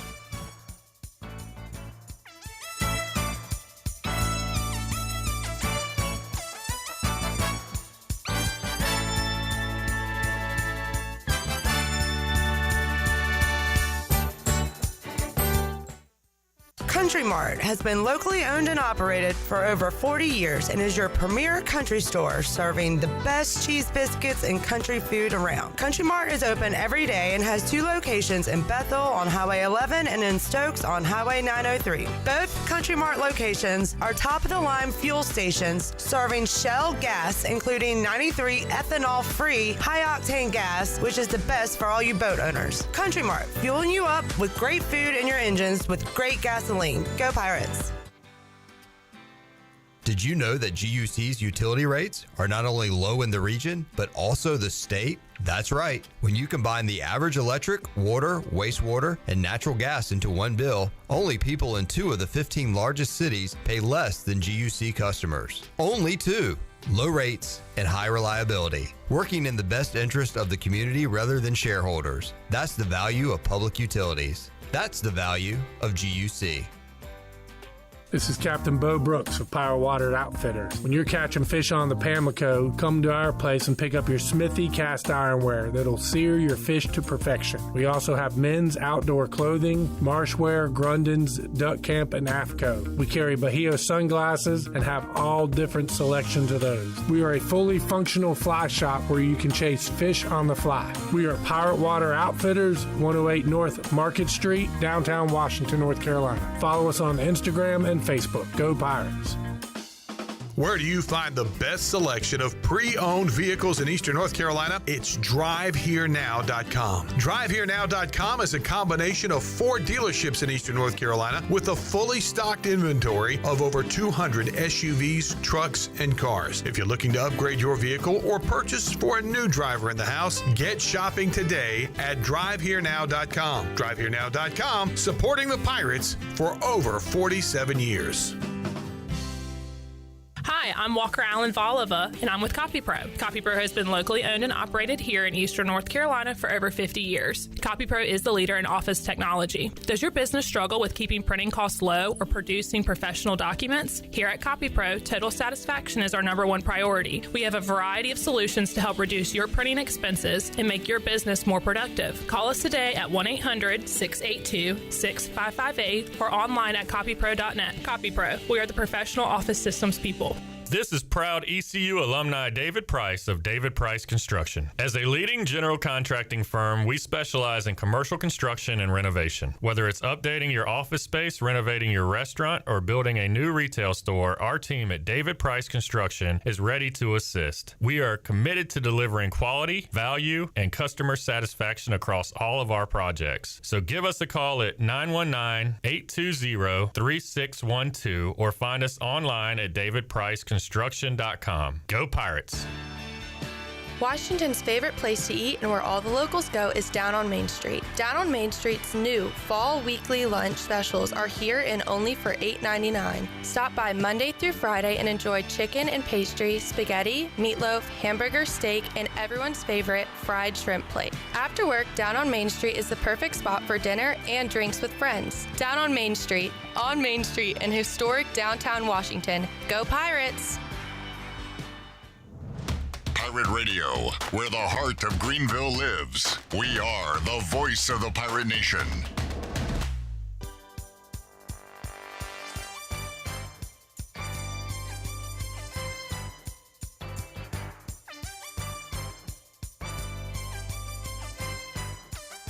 You're listening to the U.S. Cellular 5th Quarter Postgame Call-In Show. Here's Clip Brock. Now, with the Pirate Radio Scoreboard, here's Shirley Rhodes. All right, a couple of games have gone to finals. Oregon beats Illinois 38-9. It was Baylor over Oklahoma State at 38-28. Iowa beats Northwestern by a final of 40-14. With less than 2 minutes to go, BYU leads UCF 37-18. Alabama is continuing to shut out Missouri. 34-0 is that score with less than 2 minutes to go. With about 3 minutes left to go in the game, UConn leads Rice 17-10.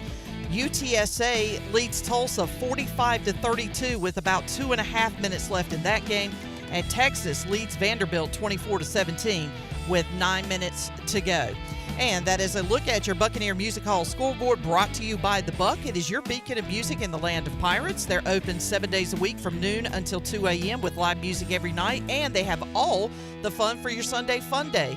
You can kick off the day with the largest 4K screen in Greenville, along with 18 TVs, so you don't miss a game, and weekly jersey giveaways that start at 5 o'clock, so you can score every Sunday at The Buck.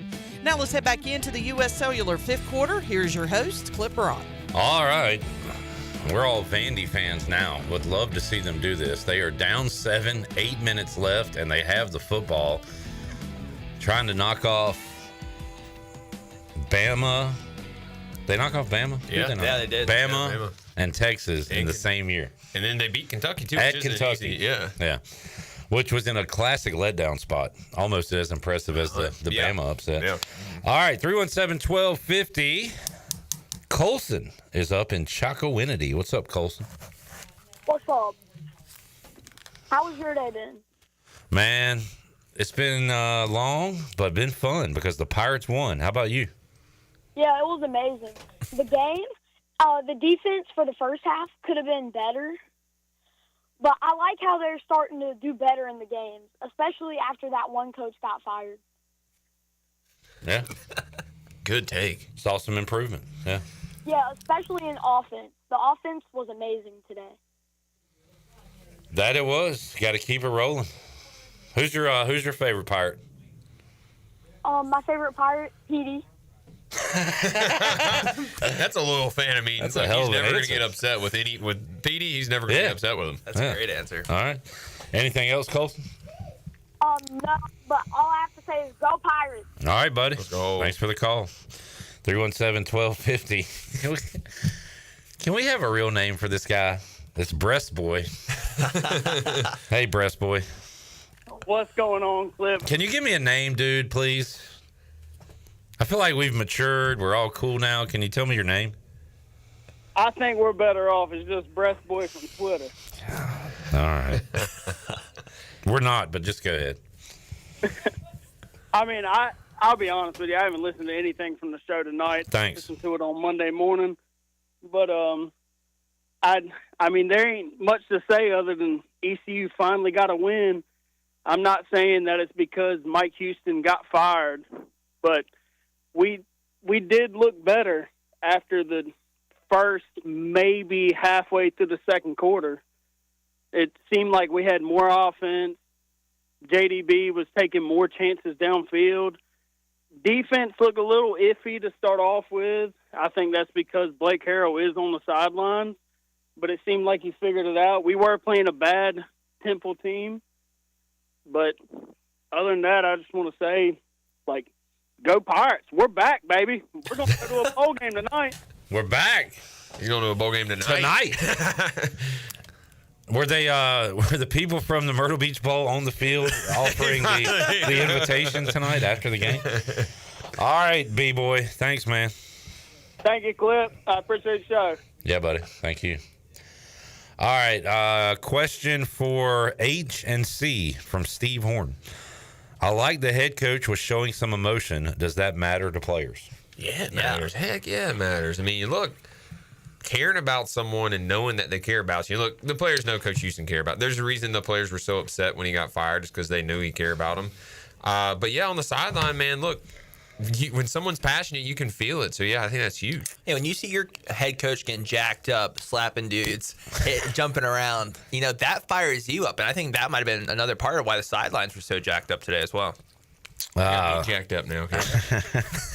Shout out to my guy, your guy, everybody's guy, Rajay Harris, 11 carries, 130 yards today, and a touchdown on the UBE stat sheet. My God! Had a Marshawn Lynch-esque 55-yard run where he threw a couple guys off of him. It was good to see. Sadly, I was getting a cola in the bottom stands when that happened, Caden. You told me about it, though. Yeah, it was fun watching Rajay break some again. I think we all been waiting for that for a while. With the ODU game, he had a big game then, but it's great watching him, get those run to like the 21 season again. Yeah. Shout out to Marlon Gunn who scored, and then did y'all see his dance? Yeah, that was great. I did. Marlon looked good too. Oh.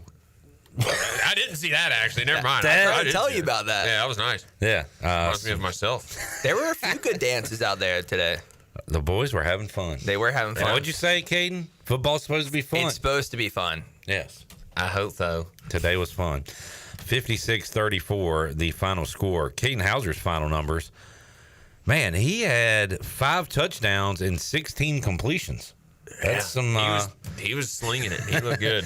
16 of 29, 269 yards, 5 touchdowns, 2 picks. How many yards?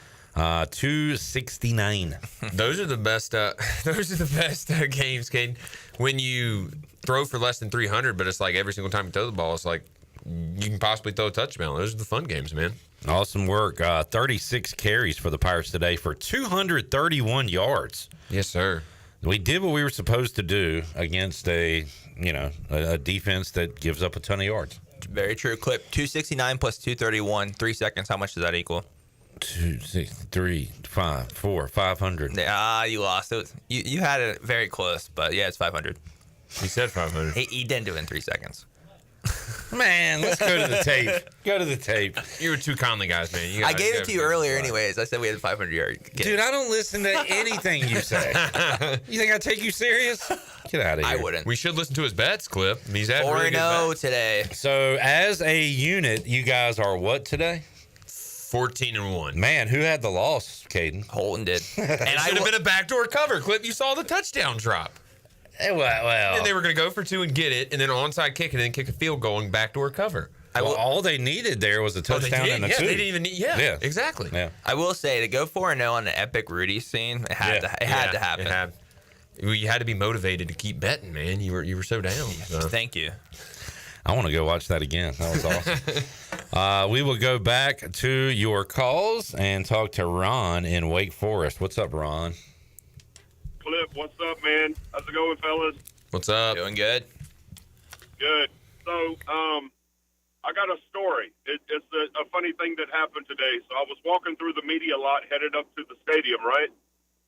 And this man from Temple came up to me and shook my hand, asked me how I was doing, and he said that he asked me if I remembered when we had dinner together in Connecticut, and asked me, said, are you still doing this now that Holton's finished? I said, yeah, man, I'm still doing it. I don't got anything better to do. And he said, well, how's Holton doing? I said, man, he's good. He's getting ready to get married. He said, well, man, tell him. I said, congratulations. The moral of the story, he thought I was Holton's dad. Do you know? So this is Ron Behringer. Do you know this man, Holton? And he does. Whoa! Local politics, and he is a great PA guy. You've heard him on ECU Athletics. So not only does he kind of favor him, he's got the pipes as well. Well, that's creepy. Yeah. So there you go. So Holton, man, I'm your pseudo father. I am your father. Hey, you don't have to call him Dad now, but when you're ready, you can call him Dad Holt. Like, I'm gonna stick with Ron from Wake Forest for now. That Clip just showed me a picture that is kind of scary. While he's got the headset on too, like doing what your dad does, like it is kind of. I also want to know, who was my dad having steak with in Connecticut? I think he said his name was Charles, but he was insistent that we ate together in Connecticut. What the heck? I'm gonna have to ask my dad about that one. I decided to play along, man. Yeah. So maybe Morgan will remember. I didn't, but like I say, I was like, well, what the hell? I'm gonna play along. Well, Ron, you could have worse fake sons than Holton. Like, he's not going to embarrass you, even though he's not your real son. So, man, yeah. It ain't a bad gig when Holt Nailers is your boy. Call him Dad Holt. Yeah. Ron, if my dad ever can't make it, he has to call out sick for something, I'm just gonna call you and fill in for him. I got his back, man. If Morgan can't make it to the wedding, if he's got the DJ that day, Ron, you got to fill in. You know what? I got it. My dad can be in the wedding, but I'm still going to say DJ Captain Morgan's DJ in the wedding, and I'll just have Ron in the background playing. That'd be awesome. Pretty good. So I actually am the director of a 1940 style swing band, man. So we got 19 horns. We can just have you dancing all night long, man. There we go. Heck yeah, man. Ron might be the most interesting man in the world. Wow. Good. And look, so shout out to the Marching Pirates and the dance team as well, man. Great talking to you guys. You too, Ron. You hear Ron introduce them at Dowdy Ficklen Stadium. Heck yeah. You've heard him at ECU Baseball and other events as well. He's Got a great voice and a nice fella as well. And part-time Morgan Ehlers, apparently. go to Halloween as Morgan Ehlers this year. That would be great. All right, we go next to Carter in Wilmington on line 2. Hey, Carter. Hey. Hey. Is this Pirate Radio? This is KISS 102 FM. What would you like to hear?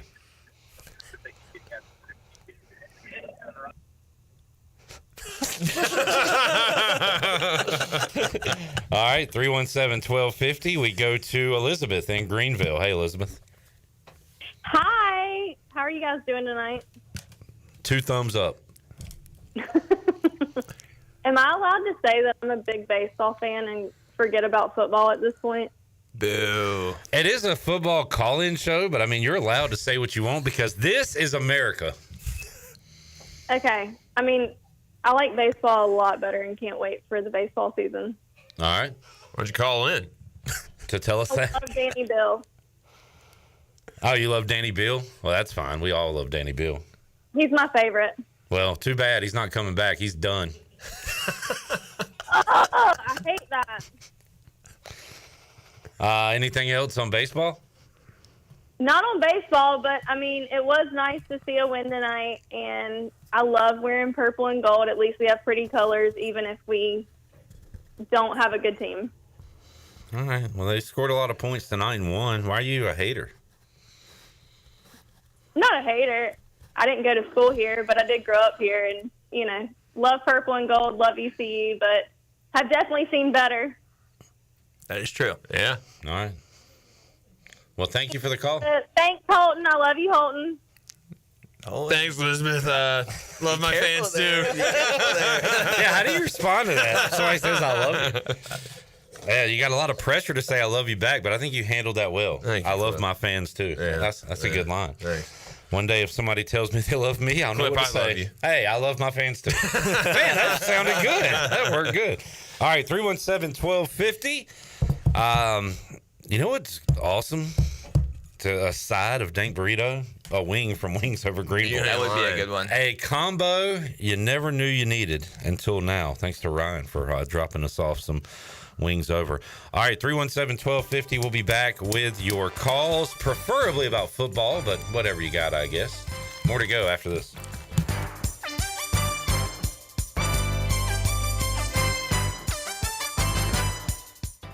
Let me show you what goes on behind the scenes when making a Shaq-a-Roni. We created Shaq-a-Roni My Way, an extra-large pizza topped with extra cheese and extra pepperoni. It's a simple recipe. We take everything you love, then we build it bigger. Pizza gets bigger when you Shaq-a-Roni. Hey, Pirate fans, Papa John's is the MVP move for game day or any day. Place your order online at papajohns.com and sign up for Papa Rewards. Papa John's, better ingredients, better pizza. Go Pirates. I'm Caleb Stroud, the founder of Stroud's Marine. I grew up on the water, and I've loved boating my entire life. In 2012, I decided to give back to the marine community by creating a way for boaters to order pre-owned salvage marine parts online. Stroud's Marine was born to offer incredible prices and unparalleled customer service. We stand behind every part we sell, and our mission is to save you money and get you back on the water as quickly as possible. Visit StroudsMarine.com today for more information. Stroud's Marine, your best source for salvage outboard parts. My whole business just went up in flames, but my agent was there before the fire was out. We started a plan. I've got 25 employees who could be out of a job if we didn't get this place running again. My independent agent and auto owners insurance, they made sure we didn't skip a beat. I mean, we didn't miss a single payroll. That's incredible. For whatever lies ahead, we're always there. This is Jeff Gibson with Town Insurance in Greenville. Call me today at 756-8300. Go Pirates! This is Dr. Chris Barsani from Orthopedic Season Sports Medicine Center. Our practice has been caring for the athletes at ECU and the residents of Eastern North Carolina for more than 35 years. Whether it's treatment for your sports injuries or it's time for that joint replacement, Orthopedic Seats provides the latest in operative and non-operative orthopedic care. We also offer on-site physical therapy and MRI services as well as walk-in urgent care on the weekends from 10 a.m. to 2 p.m. Call us at 757-BONE or visit us online at orthoeast.com. Go Pirates. The price is always right at Doug Henry of Greenville. Doug Henry of Greenville has over 300 vehicles to choose from and brand new inventory arriving daily. Doug Henry is easy to find on the corner of Greenville Boulevard and Memorial Drive and always online at DougHenryGreenville.com. This month, Doug Henry is giving back for Breast Cancer Awareness Month, and with every vehicle purchased, they will donate $100 to Eastern North Carolina Cancer Services. Doug Henry of Greenville, right on the price, right on the corner. Go Pirates!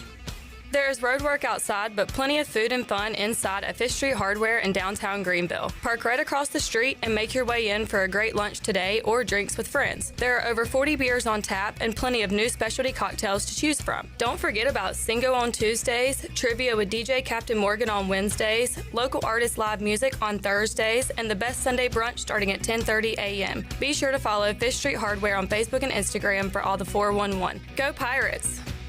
Need cash fast? National Finance Company is here to help. For over 50 years, National Finance Company has been the small loan specialist with loans from $1,000 to $5,000 with low payments to meet your budget. We're in the business of getting you the cash you need today. Apply online for a loan at one of our convenient branch offices and get your money as fast as today. It's easy. Get the cash you need. For extra cash, visit nfcmoney.com. Pirate Radio. So you believe in pirates? Pirates aren't Santa. They did exist, they did have treasures, and they did bury it. You know, I had an eye patch when I was 6. Who didn't, my friend? Who didn't? The voice of the Pirate Nation.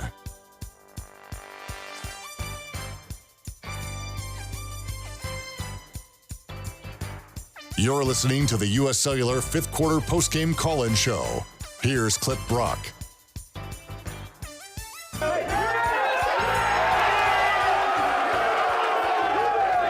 about us all week, you got me? Yes, sir. All about us. Okay, staying together, sticking together. That's the only way this thing is done. It ain't about me, it ain't about you.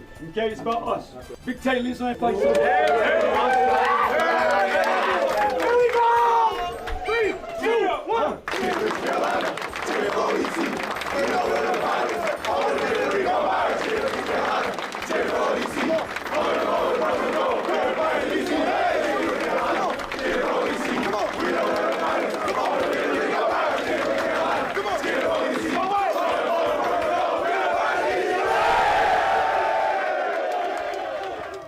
Love a victory locker room. Ain't nothing better than that right there. Y'all miss those days? Yeah. Oh, yeah.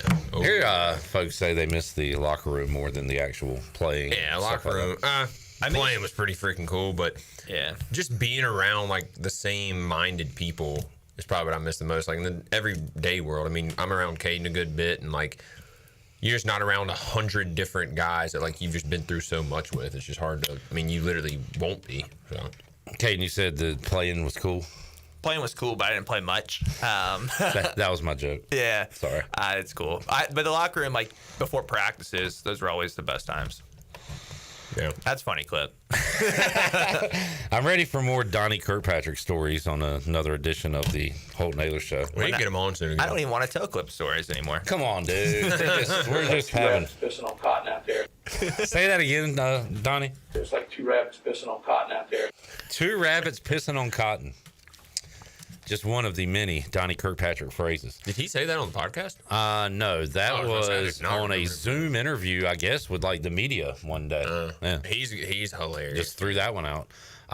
So, by the way, Holden, we have an update on the investigation into local politics guy. Oh, yeah? Yeah. Yeah, JJC last week when you were at the we wedding. Had a breakthrough. Had a breakthrough. He thinks he knows who it is. You want to tell him, Clip? I thought we found out who it was. I don't know. Hit it again, Was Shirley. that guy a fake There's guy? local politics, bud. Holden, Jacob Jenkins Coward thinks it's you. It's an inside job. I was playing, wasn't I? Yeah, but that was after a game. You think that's local politics, bud?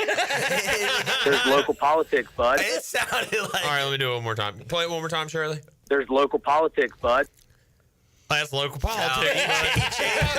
He changed. You're not that guy, pal. Trust me. You're not that guy. So Jacob was asking about the origin story, I guess, and he was like, "Yeah, but that's Holton saying it, right?" And we're like, "No, we it's another guy." And then Caden and I were like, "Wait a minute, Is that whole Nailers? I'm a big conspiracy theorist. So I'm all for it.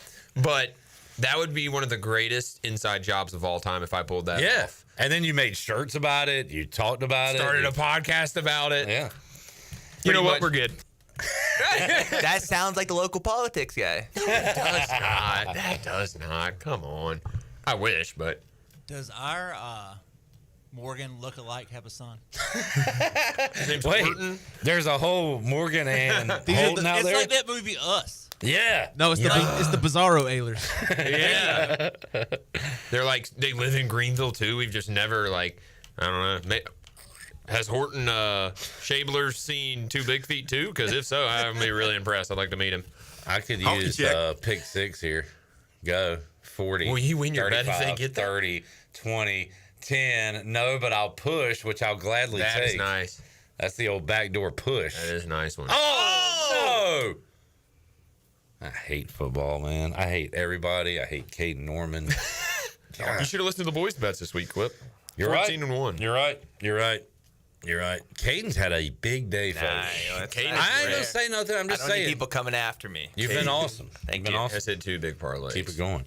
All right, 317-1250 if anybody wants to jump in. Guys, can you look at the box score today and figure out our drive of the game? Or you can go off the top of your head. I got it. Brought to you by Brown & Wood, serving the Pirate Nation in eastern North Carolina for over 80 years. Brown & Wood has 4 brands, 3 generations, 2 showrooms, 1 goal that you leave a happy customer every time. Brown & Wood on Greenville Boulevard, Greenville, online, brownandwoodauto.com. Drive of the game, what you guys got? Right before half. Calling timeout, then throwing the deep ball, scoring that. Look, I mean, we were like losing at that point. That was a huge drive, changed the momentum. Kind of like one caller said, it literally changed everything. So that was a big drive right there. We've been shouting out guys. Shouted out Rajay earlier. Shout out Chase Sowell. He's had some drops this year. And second half at Army. And then today, he's made some big plays. So that was good to see. Yeah. Caden? I like the touchdown out of halftime. I think it was Rajay Harris out of halftime. We had a nice drive, and that just brought the momentum from going into the half and then coming out the half. Yeah, that changed the whole game there. End of the first half, start of the second half. Rajay, big run that was eventually capped off by a Rajay touchdown run. Yep. So great to see our Brown & Wood drive of the game. I'll take a few questions from the chat. Noah says every Greenvillian has a doppelganger living under the Tar River somewhere. Interesting. Whoa. Never heard that. I mean, there's a ton. I guess, is there a tunnel under the Tar River, the sewer system? We might see them in a few weeks. Oh, best bets. That's hinting at a best bets versus Navy there, Clip. Be ready. Yeah, I'm scared Chandler and I are going to end up in the water somehow. ECU Visuals, I'm going to call you Victor, says if Yannick Smith stays, he will be the next ECU NFL star. He looks pretty good. He's got to get some speed on him, but yeah. He also said, yeah, I guess you could say we finally had a good week of practice. Like, hey, come on, relax. All right, James, if you call in, you go to the front of the line. He is up in Greenville. What's up, James? Hey, how y'all doing? Good, man. Hey, so I have an economic strategy question for ECU football, and I'd like your guys' thoughts on it. So I was thinking, what if we add 30,000 seats to Dowdy Ficklin and then make ticket prices $5 or less so we can get more fans in the stands? You're adding 30,000 more seats? Correct. How much is that going to cost? That's state money, not our fan money. So, that's up to the state to do. Okay. I got a better one. I don't know if we can fill 80,000 people. I know we can't. Let's make the tickets now $5 and see if we can do 50,000. Yeah. Let's not forget we're trying to compete for a bowl game. ECU has a history of 92 years. We've made 22 bowl games. Let's not act like this is just a normal occasion. I hate to be that guy. I mean, I love ECU more than anyone, but like making a bowl game is still a big deal no matter when it is. Now the bar should be set higher, and hopefully this new coaching staff or current makes it higher. But let's still appreciate it. I mean, we're competing for a bowl game. Let's just show up and cheer for the fans. Today was fun. Everyone calling like this is one of the more fun games they've been to. Show up and cheer for them. Here, economic question for you both. Let's say we're not ECU guys, right? How much would you pay for an ECU Temple game at these records right now if you were just a random person? That's a good question. That's a great question. James, are you there? We are. Did you go to the game? Are you more than one person? There's a couple of us, but yes, we all went to the game today. What? So you paid? What do you got? Season tickets? We're in the Boneyard. We're still at ECU. Oh, 10-4. Nice. So free. I was gonna say like as a student. I was gonna say $10. Yeah. I mean, $10. Yeah. We can get back to Sunbelt chat now. I'm just saying. Well, James, it sounds like Caden will do your idea with what we have now, and if it works, we can expand to 80,000. I don't know if we'd afford it, but I'm all about it. I mean, shoot, just get it. Someone sitting there for $5 is better than no one sitting there for no bucks. Get fans in the seats. Yeah, there's no reason a Temple ECU game should be more than $20-some. 10. I know, but I'm just saying 20. Yeah. All right, James. Anything else? Just something else, like same line. I kind of agree with it shouldn't cost too much because trying to get people to come to the games like family-wise, and I'm trying to, for like an app game, paying $80 or something, and then conference games against places like Temple, they cost like $40, so it's really hard for people to try and get there. So I don't know if y'all have any other ideas to make it more affordable, especially if we aren't the best team in the world. I've always said, students, I think, get free tickets. Hopefully y'all got free tickets. But I've always thought it was a good idea for, like, games like this is to give students, like, +2 tickets for, like, their family to actually come. Maybe not sit in the Boneyard, but, like, let their family come and see the game. Make it, if you're having trouble filling the stadium, let's come up with some marketing campaigns and get people in seats. I know someone's like, these guys they just want the handouts. I'm all about working hard, buddy. I want fans in the seats right now. Yeah. I mean, a Thursday night game, do you want an empty stadium or you want people? So, first of all, just show up. Get the fans to show up. But, yeah, I'm all for lowering prices if it gets people in the stands. Critical questions. All right, James. Thanks, man. Yep, have a good one. Real quick, stat to consider. Caden, I'll ask you. Caden Hauser is the first ECU quarterback to throw 5 touchdowns in a game since who? Holton Ahlers. That is correct. Let's go. Birmingham Bowl. Oh, wow. I thought it was a Cincinnati game. Also, Kevin Monroe, severely biased former cornerback, says the pick 6 was the drive of the game. That's not a drive, Kevin. He said, Temple drive. Anytime the offense doesn't have to go on the field and we score, it's a great drive. All Kevin! Right. I'll give it to you, Kevin. I actually like that. That's a good point. K-Mo, good drive of the game call. That's why he's a good one. All right, Marshall, you are in West Jefferson, North Carolina, and you're on the 5th quarter. What's up, Marshall? How you guys doing? Doing good. First off, I think to the previous caller, the key is we got to think like a minor league baseball team, like Durham Bulls or something like that, where the point is to get people in the stands to spend the money versus the entry gate. And ECU for the last 30 years has always been trying to make its money at the gate.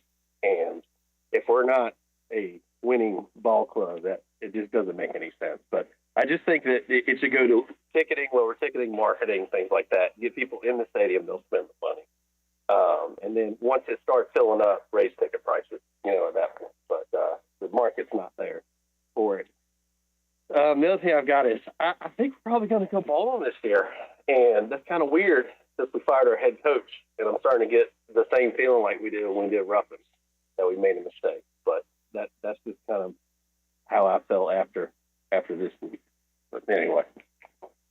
You thought it was a mistake?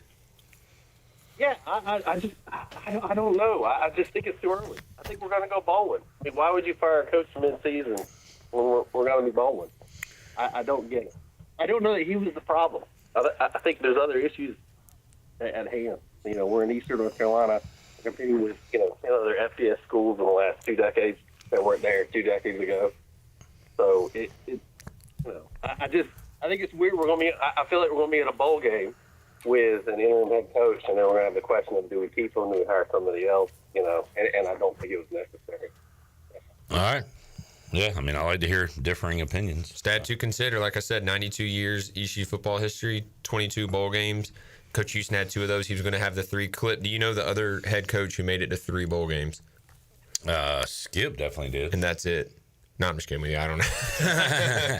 But no, I mean, it does make sense. Like I said, I mean, we had like a 9-win team one year that didn't go to a bowl, 8 or 9 wins because we were not conference affiliated or whatever. So a lot of those are, Yeah, no, I'm just saying in the history of the bowl. I mean, It's still special if you can get to a bowl game. Like, that's just appreciate. That's a big accomplishment. Like, we're 4-4. We're not. 2-10 like last year. We're at least, this part of the season, we at least still have hope. So let's show up and cheer for the guys. I mean, there's a lot of seniors on that team that put a lot into this. These coaches, think of these coaches' families. They don't know where they're going to go, 3 months from now. So, just go up, show for them. Look, they still care about ECU, so let's care for them. All right, good words. Let's take a break. We've got Vandy kicking an onside kick. If they get it, they'll need 3 to tie. If Texas recovers, this baby is over. We'll tell you what happens after this.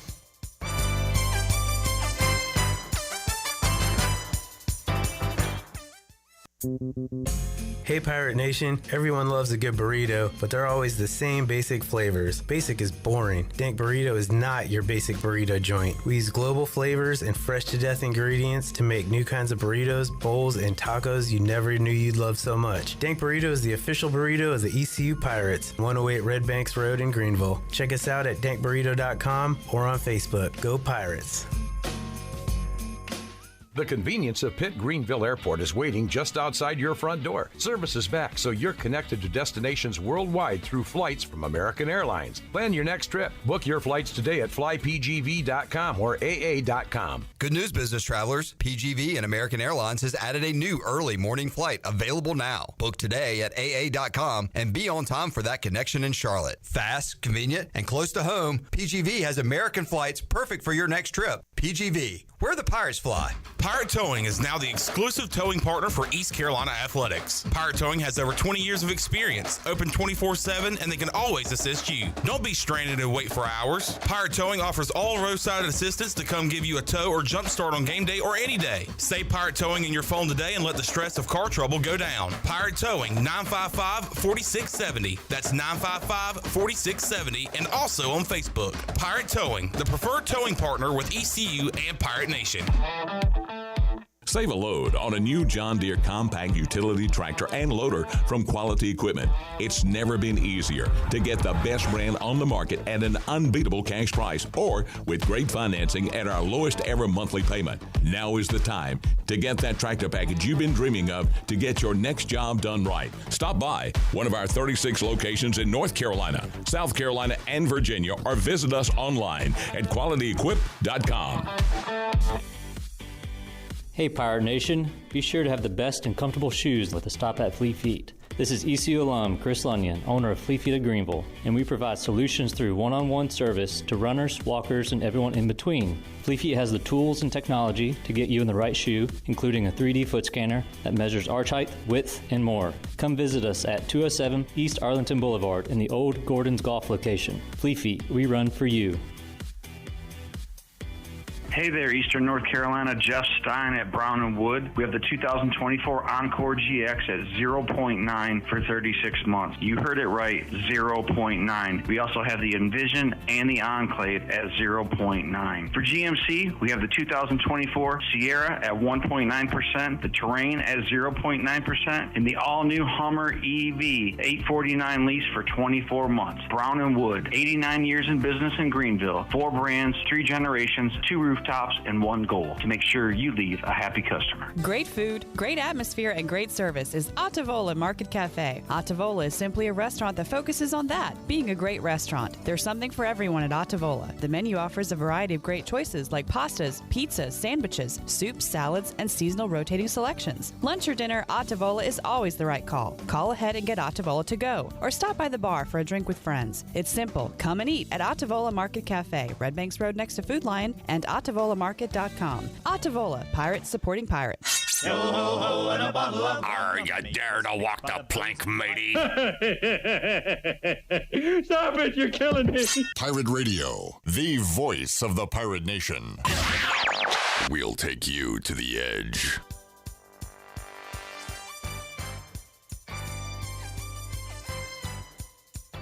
You're listening to the U.S. Cellular 5th Quarter Postgame Call-In Show. Here's Clip Brock. All right, 317-1250. Stewart says the 83 team didn't go to a bowl. Isn't that, they lost to like Florida State, and Miami by a combined 9 points or something crazy like that? I'll have to look it up for the exact numbers. All right, We will get to some of your chat questions, but we have callers. We got John in Greenville, and we got Steve in Illinois who's hanging on the Big Rock Power Sports Live line. What's up, Steve? Hey, Cliff. Hey, guys. So, overall, I think 4-4 is okay. And I hate to just settle for mediocrity. You know, I call periodically a couple times a year, and, you know, I'm always hammering about, like, not settling for anything but the best. You know, we should be looking for these double-digit win seasons. But I've been taking some time over the last couple of years and thinking about it in a little more depth. I think the context that Holton puts it in is real in terms of, like, every bowl is a big deal. We can have high expectations to be in season, but ultimately, like, a bowl game and especially a bowl victory, you know, would be a win. And, you know, the next couple weeks are really gonna make this season. But I think they're headed in the right direction. I think the ability, but I have two big questions, right? One is, when it comes to the NIL money and it comes to the donors, I wonder if there's any conversation being had at the highest level with the wealthy alumni who love to donate buildings and put their names on them and stuff, and say, hey, it's your money, you can do whatever you want to do, but wouldn't it be, but we, as if you're asking us, you know, Mr. and Mrs. Donor, as what we think would benefit the program, the stewards of the program, and I think one of the problems is we don't have great stewards of the program at the highest levels when it comes to, like, athletic directors and things like that, but that money would probably be more productively put into NIL money, salaries, you know, straight up NIL money for players as opposed to, you know, additional facilities. And I know facilities are a big part of recruiting, but ultimately in this NIL world, like, cash is king. And I just boggles my mind that when I see those limitations on fiscal plans could be better put to in the short to medium term, put to player salaries in the NIL world. Yeah, I hear you, and I've got to assume that has been echoed and discussed by ECU administration to these big donors, but you can't make people pay for something they don't want to pay for. There's probably a lot of, especially older donors, that are not fans of the NIL. I will tell you this too: if you're making $10 million a year and you're going to give $1 million to it, would you give it to $1 million that you can write off on taxes, or $1 million that you can't? Because there's one of those you can write off, which is to the program, and NIL you cannot write off on taxes. So that's a huge deal too. We're talking. Yeah. So, I mean, you want to get into the minds of all these big people. That's one of them. And I appreciate that point, and I didn't know that, but I would hope that some of the alumni would have the passion for it, to be willing to put part of it, you know, into those salaries. So that's my first thought. The second thought is that I'm really happy to move on from Mike Houston, because the biggest thing that used to bother me about Mike Houston so much was this really in-game management ineptitude, I feel like, as a fan, when it comes to things like clock management, timeout management, you know, critical situations.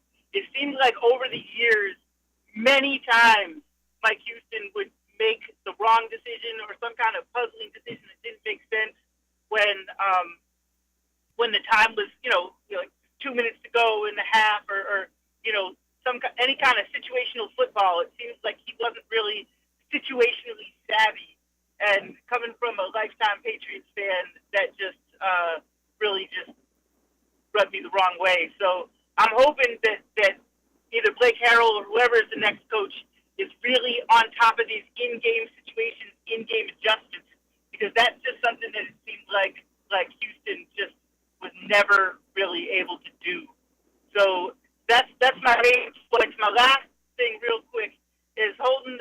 You know, I used to really give you a lot of hell on Twitter about, especially early in your career, about your performance. I really switched around and then became a little bit of a Holden Ahlers fanboy over the second half of your career into your pro ventures. And I just wanted you to confirm or disconfirm if you ever had contact with the Patriots because of how bleak their quarterback situation is, and what's your timetable for getting back at it in a professional way, trying to make something happen. Steve, before you go, can I ask you a question? Did you trash Holton on Twitter and tag him on it, or just talk about him without tagging him? I've done it. I did it so much during those years. I must have tagged him. He didn't tag. Oh, man. It's all right, though. Next time, tag me. Bro. No, I'm saying, I guess there's one thought that it's lame if you don't tag, but I would rather just say don't tag any college athletes. I'm all for tagging. Okay, I use it as motivation, man. All right, there you go. Believe it or not, Steve, you said you became a fan of me. Well, I'll tell you this. You were the guy who motivated me. If you were tagging me, you motivated me to do good. And I turned you into a fan, man, and that's great. And Holton sucked before you tweeted him. Yeah, look, you know what? At him. If it wasn't for you, I would have sucked just like I did early in my career, if that's what you believe. And that's all right. That's right. Have the Patriots called you? They haven't called me this year. Yeah, I've had a couple interviews with them in the pre-draft process. There's actually, randomly enough, I don't know why I remember this. Well, actually, I remember it because I do a remote sales job now, and all of my people are in Boston, and there's a Boston Times article on how I was going to be the next Patriots quarterback. Oh, wow. Yeah, so. Yep. So, last thing, European League of Football or GFL, to those type of things. You ever thought about getting out there and trying to put some film out there in one of those?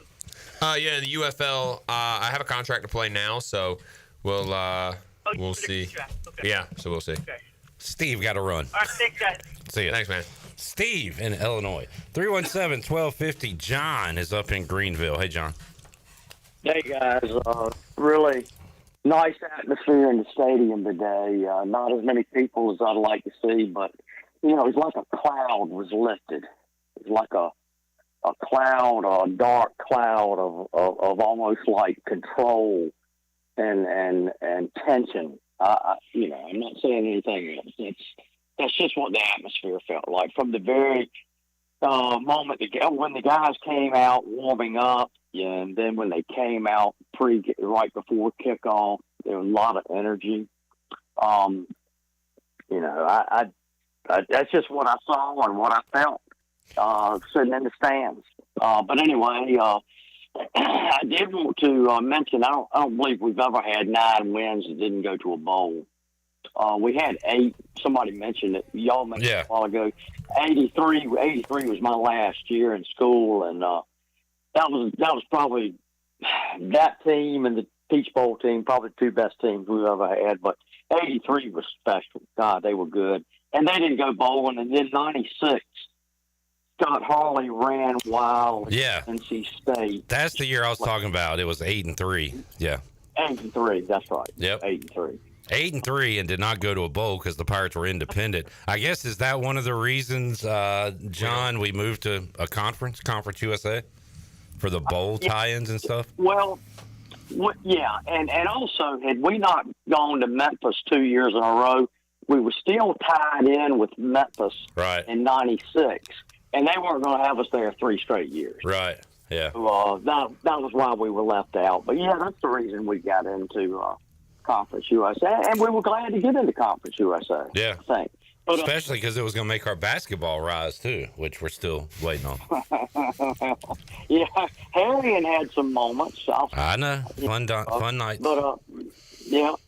But anyway, I just wanted to mention that I've heard, I think it was 2 callers ago, the guy was wondering if it was the right move to make with relieving Mike Houston of his duties. And, obviously he wasn't at the game today. And just and also the overall record. I know Holton, you're kind of in a situation, you don't want to dog Mike Houston. And, he's a nice man, good guy, but just my opinion, he was over his head. He didn't know how to handle the NIL and the transfer portal. It really just blindsided him. And he doesn't seem like the type of person that's going to be changing a lot on the fly. And that was something else I noticed today. I think the defense did make some adjustments at halftime.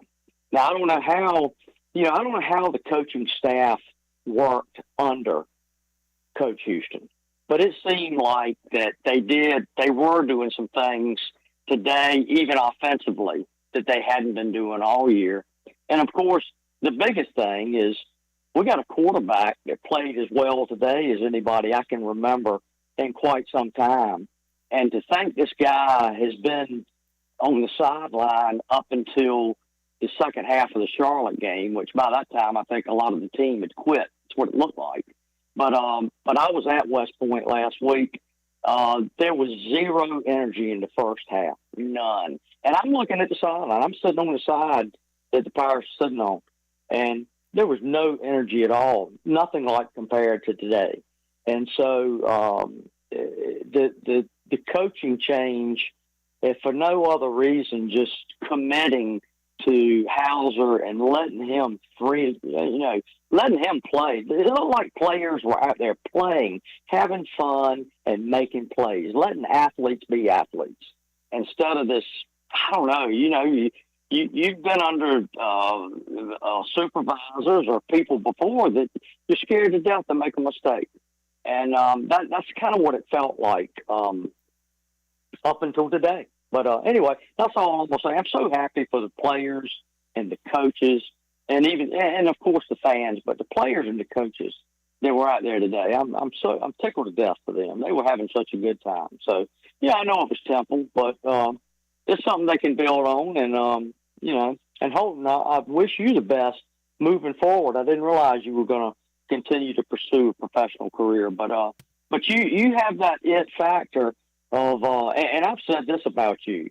The reason we needed a coaching change is because the overwhelming majority of the wins that Mike Houston has, I don't think were Mike Houston's. I think they were Holton Ahlers and the guys that rallied on that team around Holton Ahlers. That's what I think, but that's what it looked like.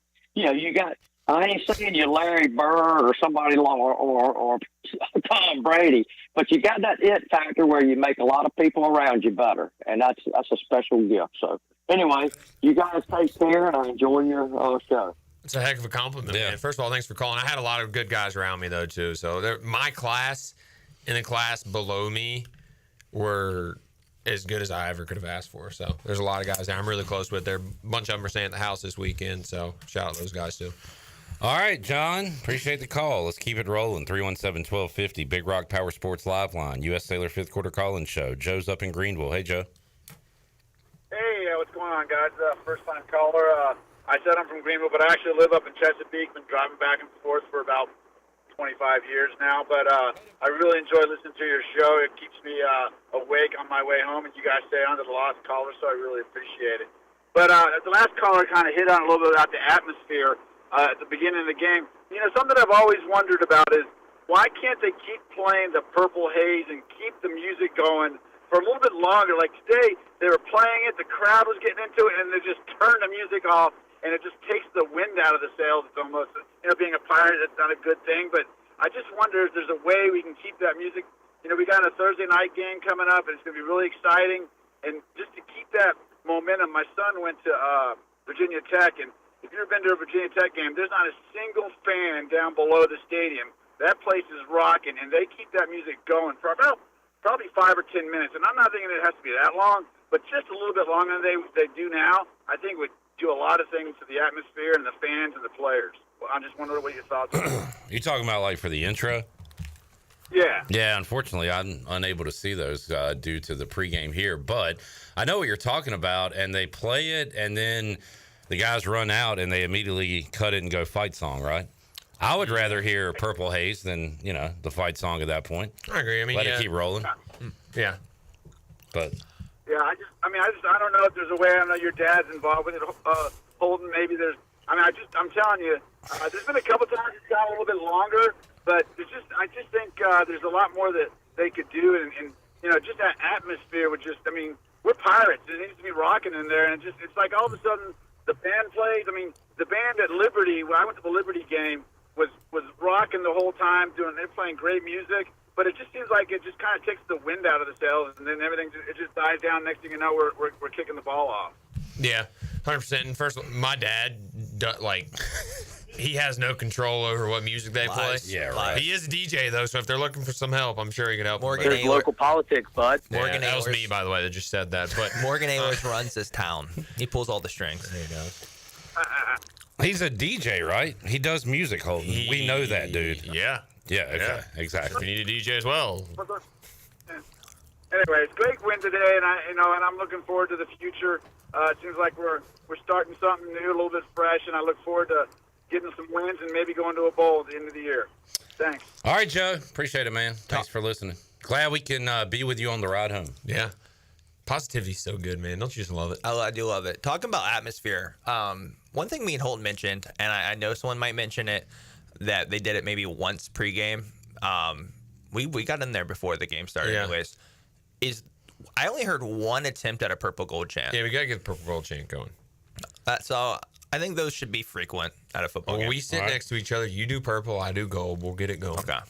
Noah, you are up in Clayton. Hello, Noah. Hey, how y'all doing? Good. How are you?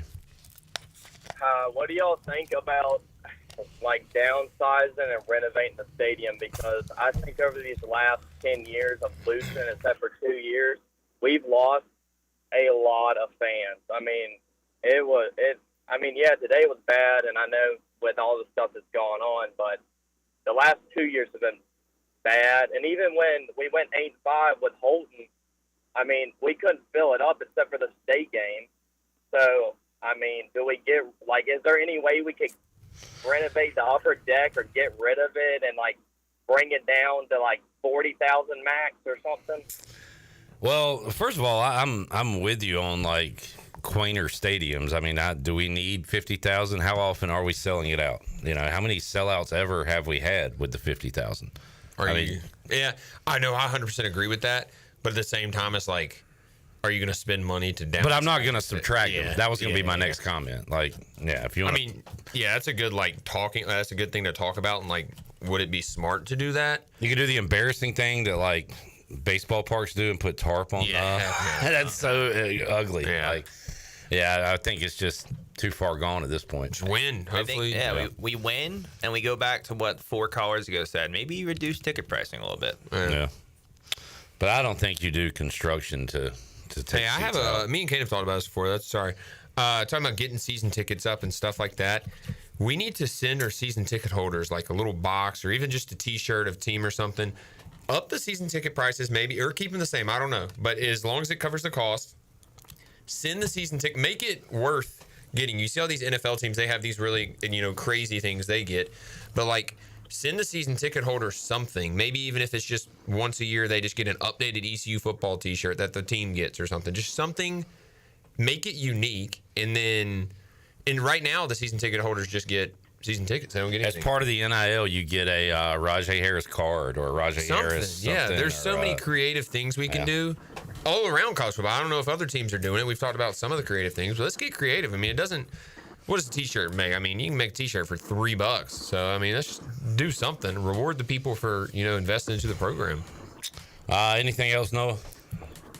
The last thing I would say is, if you hire somebody like a Garrett Riley that a lot of ECU fans know, do you think our season tickets would go back up close? Because then we used to sell around 20,000 season tickets when Ruff was here.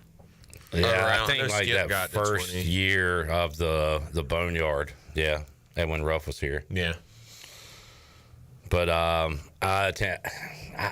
don't know, man. I feel like the world has changed so much. Are people as passionate about ECU and college football as they were 14 years ago? Well, it's not the old school business anymore. Yeah, people are kind of fed up with, I don't know if we get back to that number ever again. Yeah, I mean, you got to think now you're asking fans to not only buy season tickets or buy tickets, but you're also asking them to pay concession stands. You're also asking them to pay the players. And not saying it's a bad thing, but I'm just saying, in general, NIL was created so that if the local car dealership wants to do a commercial with a player, then they pay them to give the player. That is name, image, and likeness. Name, image, and likeness is not fans putting money into a bank account and then that bank account paying the players to have the best players. That's, you know what I mean? And I have not followed it as close as I probably need to, but pretty soon, aren't the schools going to be paying the players? And the schools, and that's where that's where NIL and stuff where the players need to get paid for. Exactly. The schools are making billions of dollars. It should not be Joe working. It should not be the guy making $40K a year and they're asking him to donate $100 a month. It's like, you know what? Like, those players are making more than half of Greenville. I'm not saying like ECU players or anything like that. I'm not complaining. We need Team Boneyard and all that. I'm just saying NCAA as a whole, NIL could be ran way different. But the last time, I think I told you this earlier this week on the radio, the last time NCAA had common sense was never. So good luck with that one. All right, Noah. Thanks for the call, man. All right, yes, sir. Thank you. Yeah, appreciate your arc. 317-1250. Let's take a break. Last one. All right, last call for your calls. Jump in while you can. 317-1250. Back with you on the U.S. Cellular Fifth Quarter Call-In Show after this.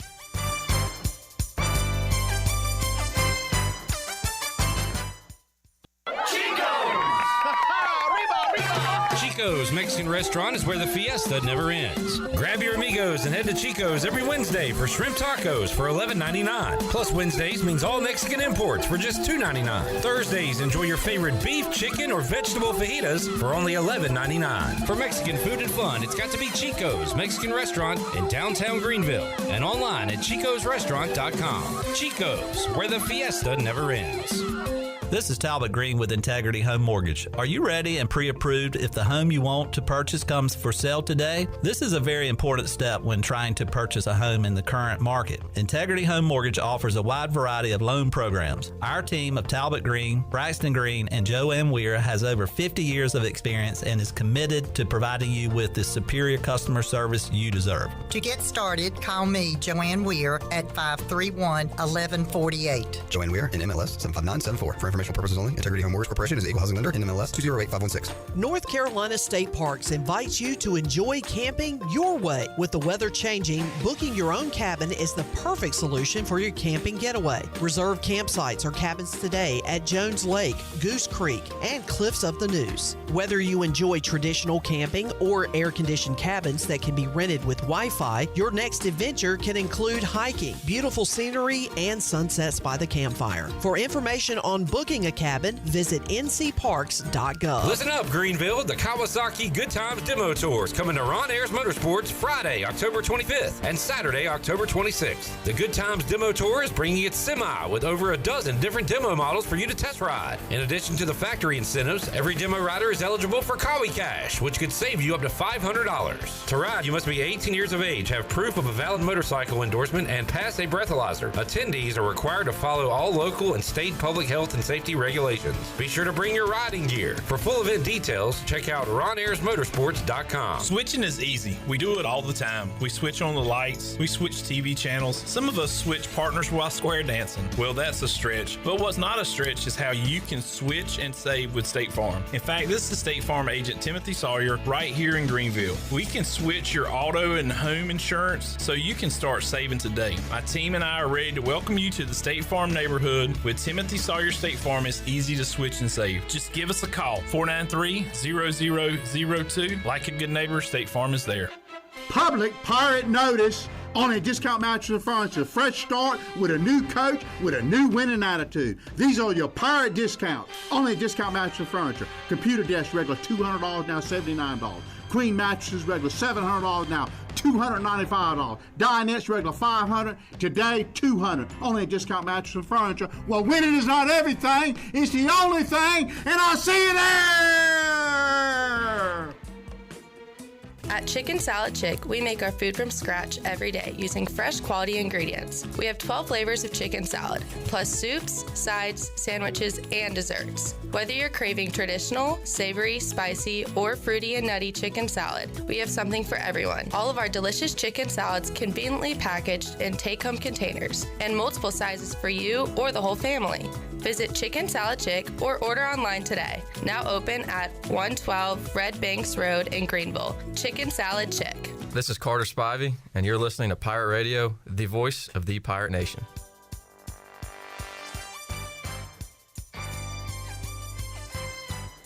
You're listening to the U.S. Cellular Fifth Quarter Postgame Call-In Show. Here's Clip Brock. with the Pirate Radio Scoreboard. Here's Shirley Rhodes. All right, let's take a look at some of the finals. BYU beats UCF 37-24. Alabama shuts out Missouri 34-0. It was UConn over Rice 17-10. Tulsa rallied from 28 points down and ends up beating UTSA in a shootout. 46-45 was that final. Texas survives Vanderbilt 27-24. Games going on right now in the second quarter. Miami has a 14-0 lead over Florida State.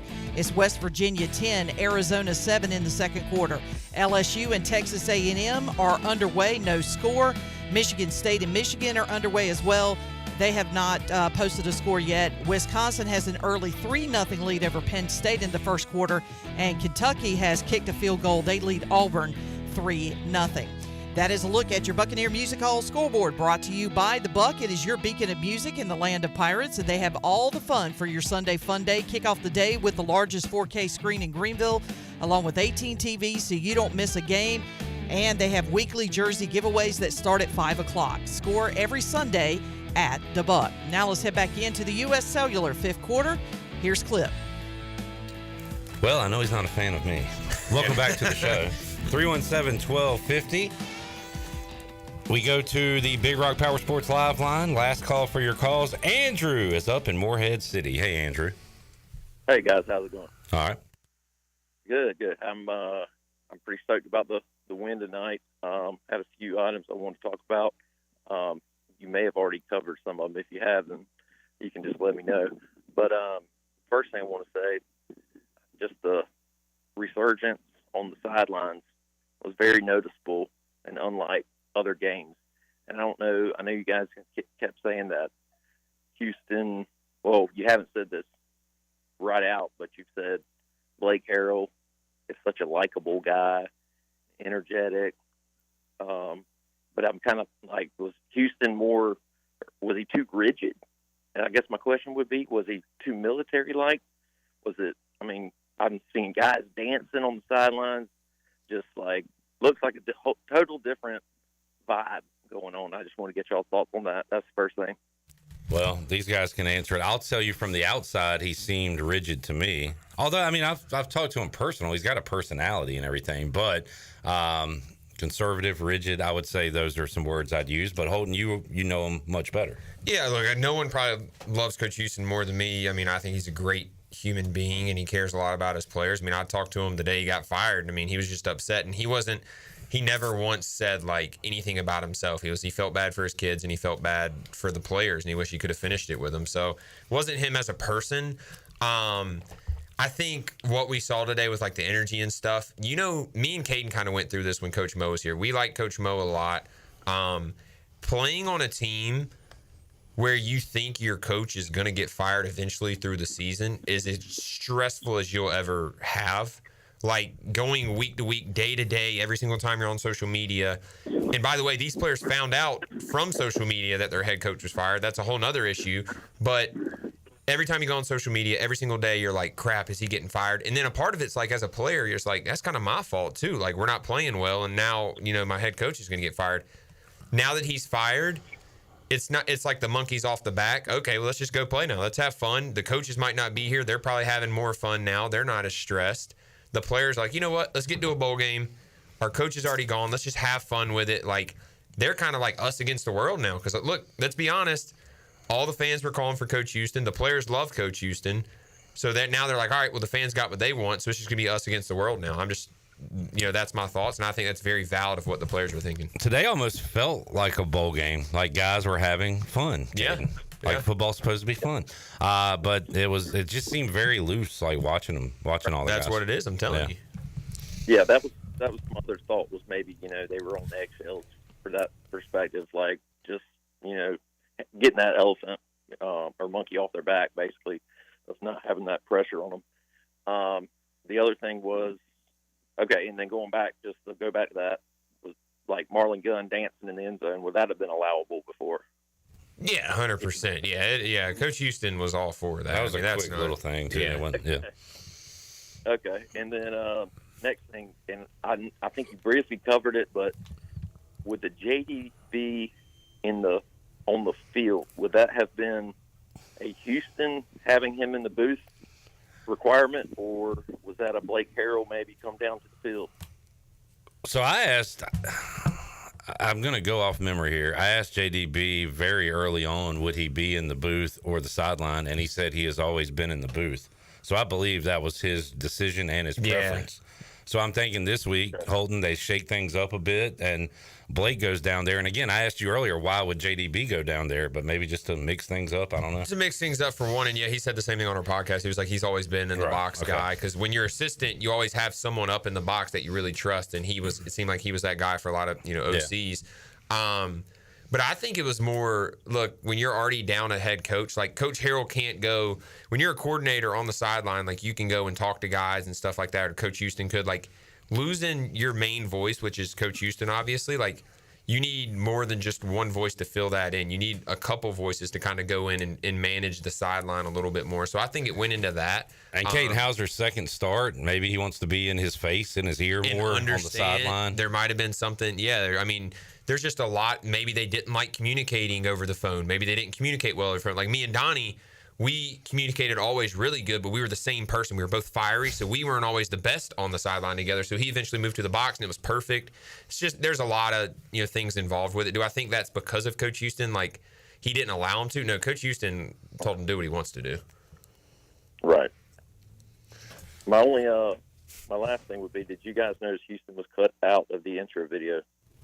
Yeah, I mean, here at Pirate Radio, we took him off our show open and just business is business. Yeah, I mean, it was just to be kind of awkward. Yep. All right, well, guys, like I said, I'm stoked about the win. I hope for the program that Blake, runs the table would be the best thing, and I don't really want to, have to start over with a whole new coaching staffing, but I'm really hopeful for that. Hope he kind of carry this momentum. I slapped him on the back right after the game. I said, "Great win, coach. Let's carry this momentum." And he was all pumped up, all smiles, shaking hands, fans' hands and whatnot. But anyways, y'all have a good night. All right, Andrew, thanks for the call. All right, that will be the final call tonight, and we had a bunch of them. We appreciate y'all giving us your thoughts on the U.S. Cellular fifth quarter call-in show. We'll go around the horn for some final thoughts. Jarrett, I did say gun to your head earlier today. What side are you on? You said the Pirates minus the points. So we were feeling a win today. What did you think about the win? It's a good day, good win. I mean, everything's already been said. You sure? I think we could go another 2-3 hours. I don't think we can, honestly. I mean, I hope so. Jared's ready to go. We've been live for 2 hours and 40 minutes. All right. I was not expecting it to go this long. I thought I'd be at the Buck by tip-off for the Hornets game. What's the Hornets score? Oh, I don't know. We were down 4 last time I checked. You're a Hornets guy? Yeah, unfortunately. Oh, man, yeah. Down one team 7. that runs the East. Down 7? That's not too bad. Me and Chandler last night talked about as long as we can keep it within 10, we have a chance to win. We're a fourth quarter team. Yeah. But, yeah, good day, good win. Can't wait for Thursday, the 7th. Shirley, your thoughts on the dub? I like it. I love it. I want some more of it. All right. Using country lyrics. Holden, final thoughts. It was a good win. It was good to see the energy on the sideline, man. Look, that's a tough conversation with the team, first of all. Losing your head coach, and they probably had a lot of meetings, but just go have fun. I've talked to a couple players already. Just go have fun, go make a bowl game, and look, going to a bowl game is, there's nothing like it. You get to spend a week with the boys in another city, traveling and seeing things, and then go win it too. There's nothing like the confetti falling down. Shoot, make history. I mean, you'll be part of history of some sort. Might as well make it a good one. All right, Caden Norman. Well, Shirley took my statement, but that's okay. No, I think you got to keep stacking wins. You got one win, stack another, have fun. Like I said, they had a lot of fun today. Keep playing loose. You keep playing loose. You keep playing like you did today. You can win any game out there.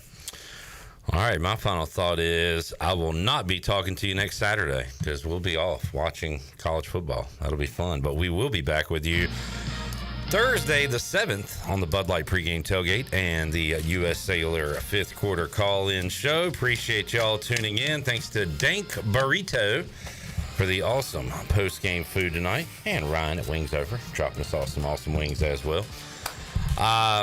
As the guys perfect their high fives, we will talk to you next time The Bud Light pregame tailgate and U.S. Sailor fifth quarter call-in show for the crew. I'm Clip Brock. Have a great rest of your weekend.